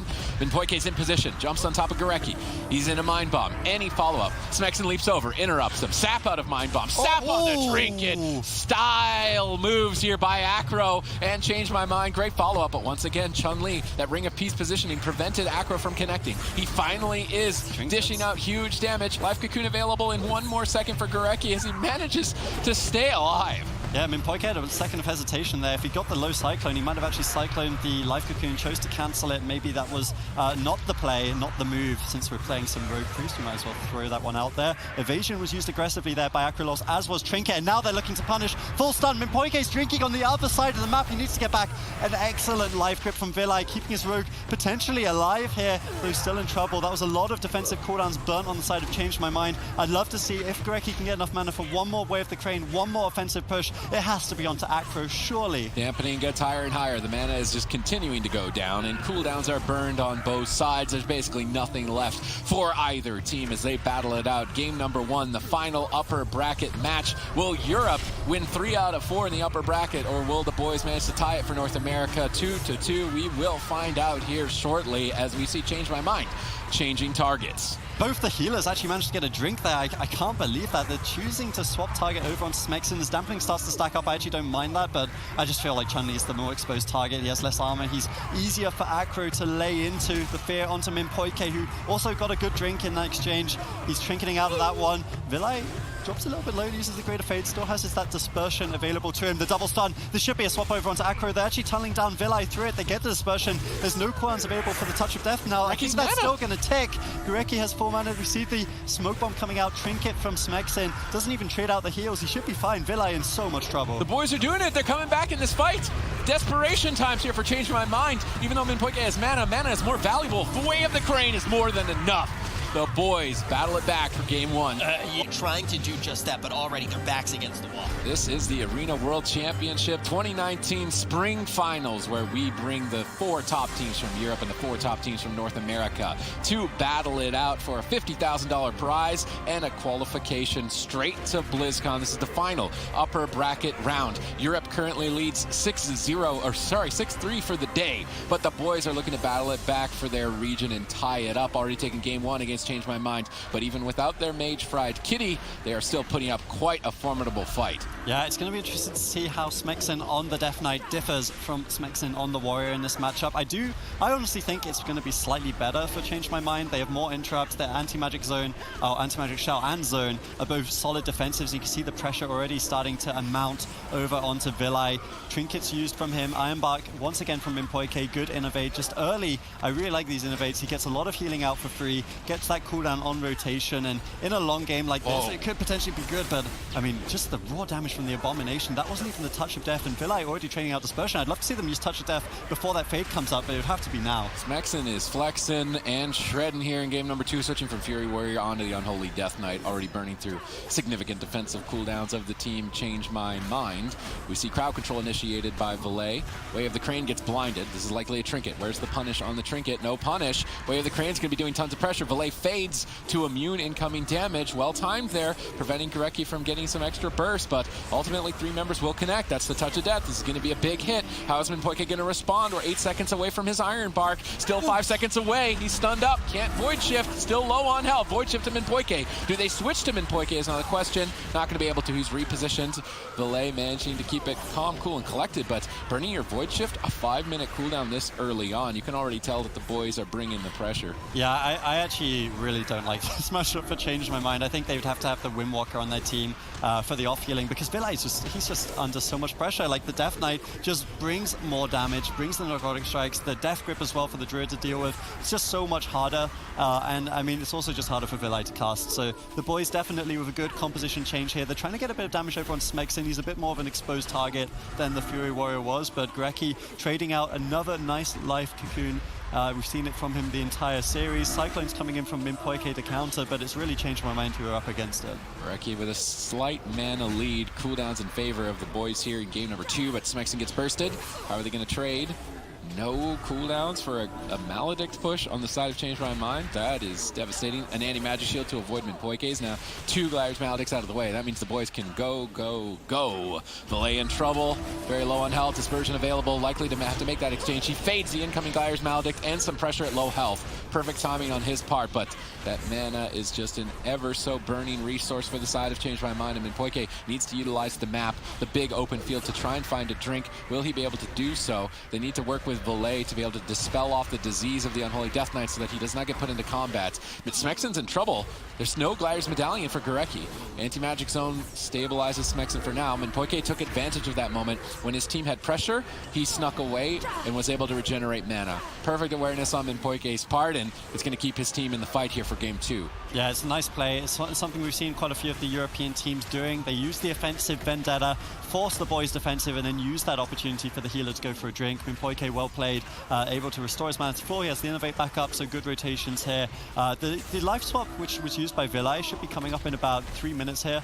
So it's going to be up in time for dampening, so it might not end up being the worst punish in the world. We have the Greater Fade, of course, and the Dispersion, and the Trinket from Minpoike available, and honestly, I think Change My Mind have started to stabilize a little bit in this matchup. So. Way of the Crane activated. Big hits coming in. Dispersion and Evasion preemptively by Acro, anticipating a swap to himself when Valet goes immune to damage. Nice prediction on his part. He avoids some huge swap potential. Triple Mind Bomb by Valet as they look to counter aggress towards Smexen. Cyclone out of the Mind Bomb. Where's the bash? Minpoike moves in, secures it. Smexen's at half, but with no dampening. Death Strike likely to stabilize Smexen. No Glaire's Maledicts to absorb its healing. One Death Strike. Smexen stabilizes. Gurecki's out of crowd control, but his mana's not looking too good. However, this map could also benefit him to sneak away and drink. Let's see if he can manage to do it. He did it in game 1 and immediately won the game off the back of a drink. If he has Way of the Crane and dampening, it's almost impossible for Change My Mind to heal through the pressure, but they need to get to that point. Smexen's low. Yeah, actually the Death Knight is starting to turn into a bit of a liability here because the Shadow Priest does damage so gradually. The Death Strikes aren't actually that effective against him because it basically, the way it works is Death Strike heals you based on the damage you took in the last 6 seconds, and both the Assassination Rogue and the Shadow Priest do high consistent damage, but not really anything particularly bursty. So Smexen struggling to keep himself at high health, meaning Gurecki's having to spend a lot of mana, and more importantly, meaning he's having to consistently heal rather than go for those drinks. So as long as he struggles to stabilize, I could see Change My Mind maybe winning this one on mana. Dampening started to stack. Acro, of course, he shouldn't be as scared against the Death Knight. He gets a beautiful sap here coming in from Acro. Doesn't have the Trinket or the Evasion, but I think it's unlikely they'll swap to him. Look at Minpoike. He's ready. He's in prime position to secure crowd control for his team. If they can get the Glaire's Medallion without blind, they can find victory through that. But not enough. Maybe enough of the silence. A few more seconds. Smexen's trying to hold out. Gurecki rolls in. It's Way of the Crane time. Acro, you don't have Evasion. There's no Ironbark, and Minpoike's in crowd control. This could easily be it. Acro so low on health. Manages to retreat away. Minpoike now out of crowd control, but he's got to heal 2 members through a ton of damage. Dispersion exchange. Valet stabilizes. Change My Mind. Keep it cool. Yep, you can see the Void Shift, that life swap available for Vilai in about 45 seconds. Huge defensive cooldown if they can survive to it. This was the Abomination. You see that lovely fella there on your screens, massive with all the hooks, so laying right now. Big damage for the Death Knight, but it should expire momentarily. And once it does, I think we can see Vilai and Acro start to get stabilized. Minpoike had to burn through a fair bit of mana, but he's actually taken a lead over Gurecki, and maybe, just maybe, you know, the Vendetta is up in about a minute. If they can burn down his mana pool and go for one big kill with that over onto Smexen, I could easily see them securing this game. Yep, but Change My Mind, they're on the clock. No mana really left on either side. His dampening mounts up to close to 10%. Acro, he's constantly positioning in a way to try and avoid a double leg sweep while still keeping up his rupture. His awareness has been great to the swap potential, and he knows that he's a vulnerable target for another 20 seconds, but he stacks up. They could swap. They see the opportunity. They go after Acro. He gets life gripped, but not actually too far away. And with only Feint, I'm not sure if that's going to be enough. He Shadow Melts the Glaire's Maledict, avoids some incoming pressure. Kidney shots Smexen to stall for a few seconds to allow Minpoike to stabilize. Luckily for Minpoike, his Innervate available. All of his healing is free. He manages to not even recover with that much free healing. Acro's still so low on health. The boys have huge pressure. Yeah, Acro is starting to rot down a little bit. That's one of the disadvantages. The Rogue doesn't have as much self-healing as he would, say, on a Windwalker Monk. But at the same time, Acro, he knows that. He's playing it smart. He's trying to, you know, weave in and out a little bit, gets to see onto Gurecki, posture pressure whilst not taking too much himself. The Vendetta now available. We see Vilai with that Void Eruption active right now. The Insanity, big damage coming out. Gurecki almost out of mana. They force the Life Cocoon with the Vendetta. Can they burst through it? They're looking for it, but Acro just being kind of kited and slowed by the Chains of Ice. You can even see the Fist of Fury coming in from Chun-Li. Smart plays from the boys, making sure Acro can't play the game to the extent he needs to. 2 targets, low on health, and Poike has absolutely no mana left. Dispersion keeps Valet alive, but for how much longer? When Poike is locked down in crowd control with his already completely devastated mana bar. He's managed to sneak away. Can they stop him? How much mana is he going to get? He could completely carry the game back. The Ring of Peace misses. He misses. If Valet doesn't die, I think Poike, not really a lot, but it's better than nothing. I mean, that Ring of Peace missing is definitely a life changer for Change My Mind. They needed it. Now we see the Void Shift coming out to kind of recover from the fact that they had to use that drink. I mean, Poike has his trinket up momentarily here. Vilai with no defensive, so he's using the Vampiric Embrace, doing what little healing he can. We see the Smoke Bomb. They're doing whatever they can in this situation to try get some kind of semblance of counter pressure, but I'm not sure it's going to be enough. Ironbark available from Poike. It's being a little bit greedy with it, maybe just trying to save it for the Way of the Crane from Greki. I'm not entirely sure. Uses it now. They have nothing left. One more Onslaught, Sid, could easily be the game for the boys. Yep, and they've got enough mana for Way of the Crane. Greki could easily close this game out with both Acro and Valet vulnerable. No Ironbark for another 45 seconds. Really only the remaining amount of mana that Minpoike managed to scrounge back together, but it looks like he's trying to drink again, but you cannot drink, I don't believe, in this position. Valet is in so much trouble, trying to hold out, trying to stall. Ring of Peace denies the drink, but he did manage to get some mana, some semblance of opportunity, despite being down their 4th member,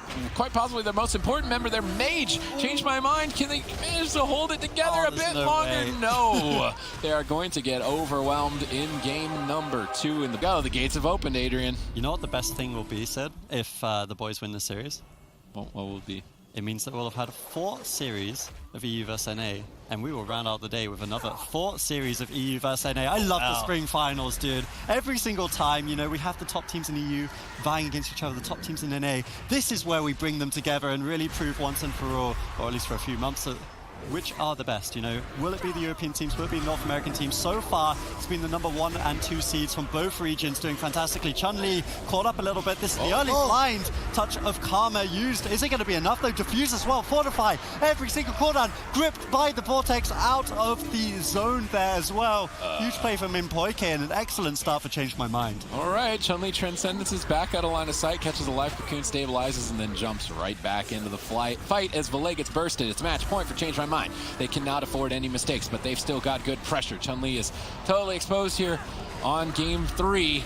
Valet just needs to hold out a tad bit longer, getting interrupted on Vampiric Touch, spamming out those purges with the Twist of Magic, able to heal up his team as well. Good utility choice on Valet's part, really highly customized very well against this composition to try and stall out the game and dispel all of those renewing mists, which effectively counter the Shadow Priest class when talented into counteract magic. So Valet's playstyle, his customization is perfect, but still may not be enough to overcome the huge amount of pressure that the boys bring here in this series, the last series of the upper bracket. You don't want to go anywhere. Yeah, I mean, really, this is a game where the boys can secure it. You know, we talked about it already, this kind of even split between EU and NA, but Vilai and Acro are doing absolutely anything within their power to deny that, or at least cause a battle for it. They're not going to go down without a fight. Fried Kitty or no Fried Kitty, this team have shown a lot of resilience here, and they're looking like they have the opportunities. Touch of Death coming out from Chun-Li. He's trying to get some damage over onto Acrolaws. The evasion runs out. Vilai, I think he has cooldowns to trade if it was onto him here. The dispersion still available, of course. Ironbark from Minpoike preemptively on all of this crowd control. Both these healers have been excelling, honestly, this series. Yeah, great predictions on both parts of Minpoike and Gareki. Chun-Li's down at half, caught in the stun. Life Cocoon. Greki anticipating some crowd control and just wants to avoid some pressure during this moment in time, but now Vendetta will be open. Although Anti-Magic Zone is likely to be the trade that Smexon makes with that cooldown. We do see that trade quite frequently, and those cooldowns lined up currently, so he's going to be the one that needs to save Chun-Li. Will he be able to? Valet under pressure, no Ironbark, but a huge Swiftman catches him and stabilizes. Once again, big map selected by Change My Mind to try and allow drinks. We see crowd control on 2 members, perfectly timed to deny that Anti-Magic Zone. Just a few extra seconds and potentially pull even more defense from Chun-Li.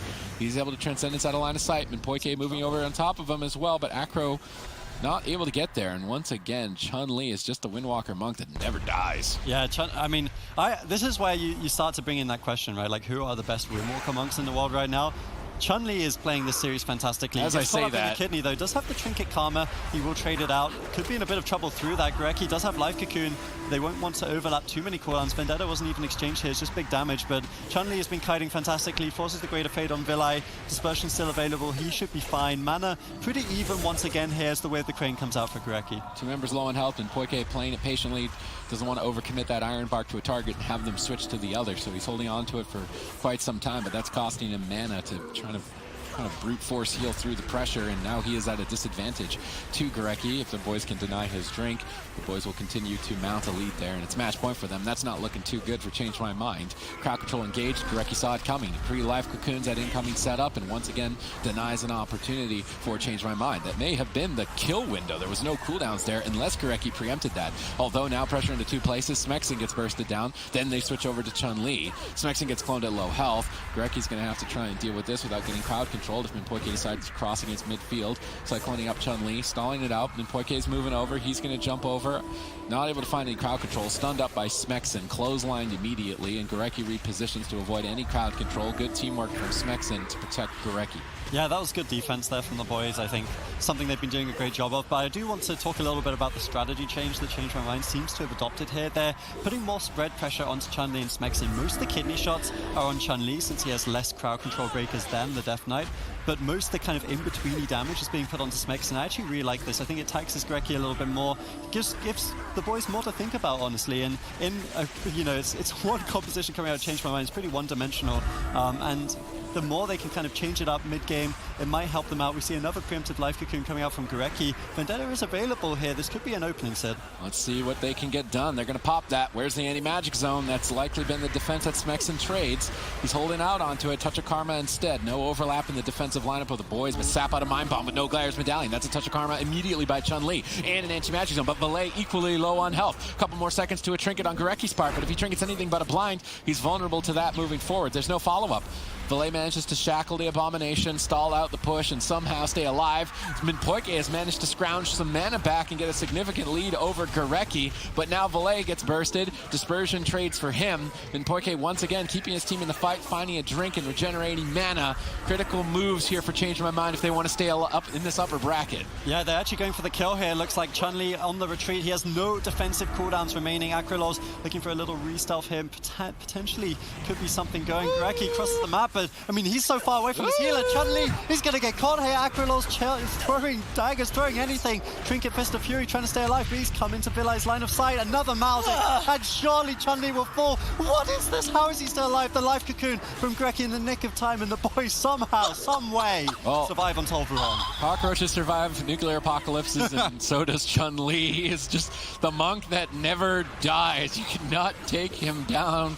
Will he finally fall here? There's no cooldowns. 10 seconds away. Chun-Li portals, but finally maybe a mistake. Ring of Peace denies the connect.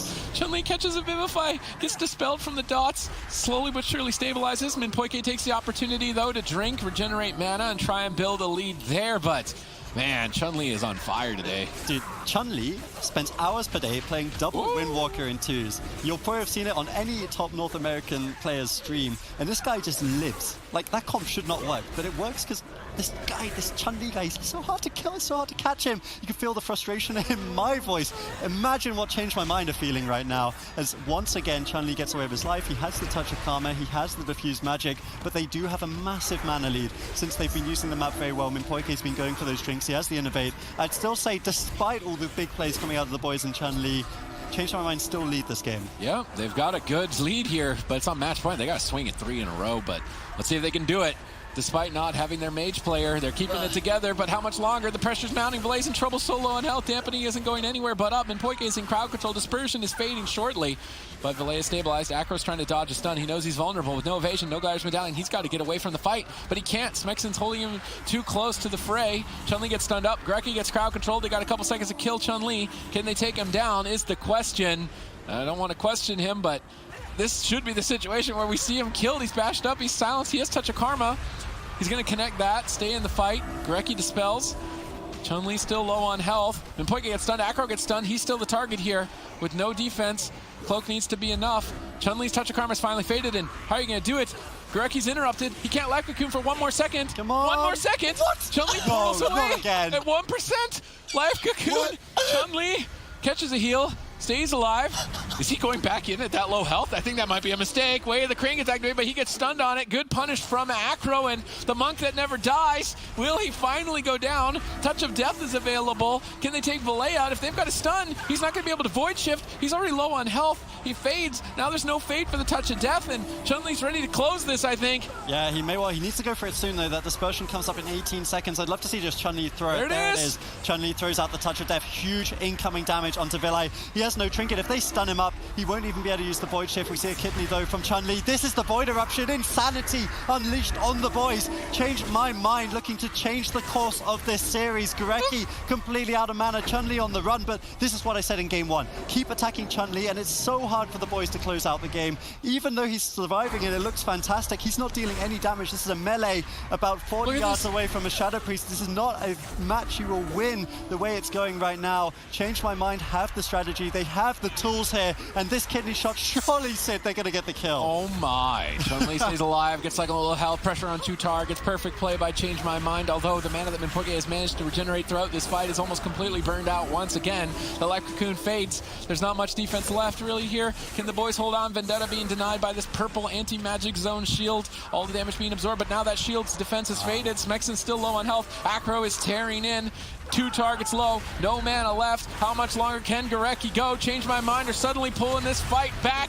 Great play on their part despite being a man down. Smexon holds out. Is he gonna go down? Yes, the Glaire's Maledict connects the kill. Change My Mind stay alive in the upper bracket. The 3-0. The question is, can Change My Mind find a reverse sweep? Change My Mind playing outstanding, showing that they are certainly not chickens. Buck, buck, buck here on the hook point. Can they bring it back 2 more games in a row? If they manage to do so, that is going to mean 3 European teams advancing the upper bracket, only 1 North American team. Early crowd control engaged onto Gurecki, and Chun-Li, once again, his defense will be put to the test. You know what? It's difficult because the boys knew what Change My Mind were going to play from the start. So we know this is the best options the boys have, in their opinion at least. And even on the small map, I mean, the small map definitely helps the cleave. They're going to find an easier time stopping Minpoke going through those drinks. I truly believe that Change My Mind could reverse sweep this. There's no reason. I don't think the matchup is as favored as it looks on paper.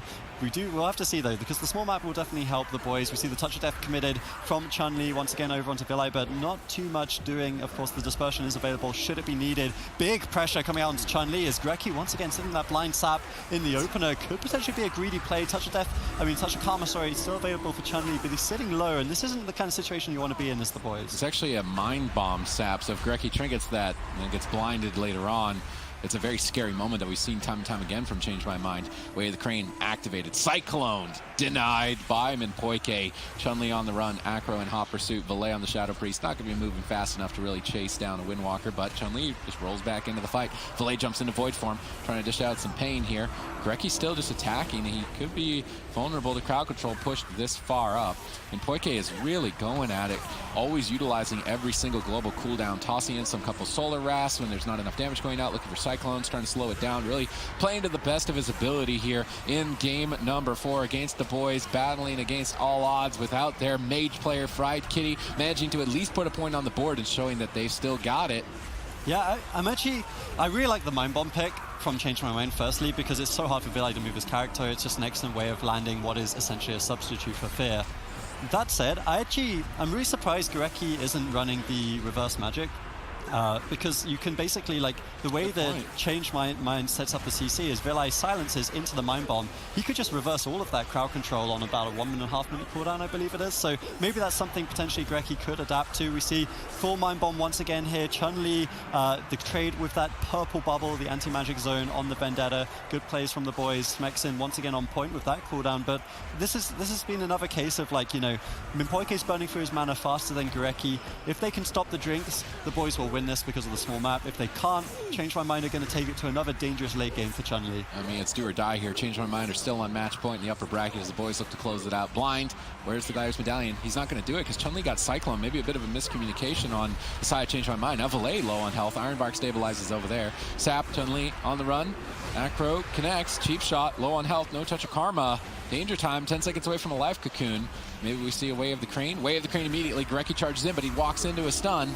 He has to Gladiator's Medallion out of that. And now later on, Mind Bomb Sap, Blind Sap, this push, this aggressive play by Gorecki to try and close the fight out if they don't get a kill is now a liability moving forward. I would say that was a frustrated for Trinket. I don't think he needed to use it. They still had the touch of Karma if it was really needed, and they're not going to get a kill on Villi here. He has the Greater Fade, he has the Dispersion. They're trying to play more aggressively because they have that mana pressure on Minpoike is the only thing I can think of.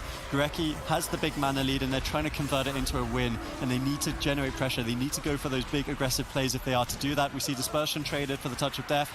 Nice trade from Villi. That, of course, 1.5 minute cooldown. Square there, so perfectly reasonable on the side of Changed My Mind, and Villi still under a little bit of pressure. The Void Shift coming in. Maybe the boys going for this kind of more aggressive strategy is going to pay off for them here, because, I mean, Minpoike did get a drink, but they lost a lot of cooldowns for it. This is the first time I've seen First Aid actually have value. Yeah, Acro, first aid, MVP. Clutch play there. Acro gets stunned. 3 members get stunned. Big error here if I change my mind. Potentially series on the line.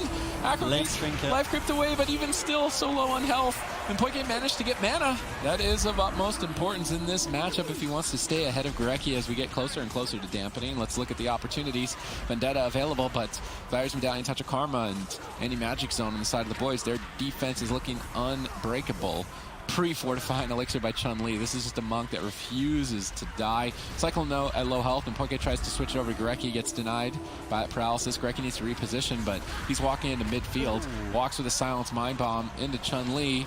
Chun-Li's still low on health. Touch of Karma keeps him going during this crowd control, but Sap, no Gladiator's Medallion. Touch of Karma's going to be fading here shortly. How much longer can Chun-Li stay alive? This crowd control chain is just looking solid. Another Sap by Acro. Minpoike maybe looking for a Cyclone. Gets stunned. He can't do it. He gets cheap shot. Acro hard carrying the crowd control. Minpoike in position. Another stop. I was 1 second too late.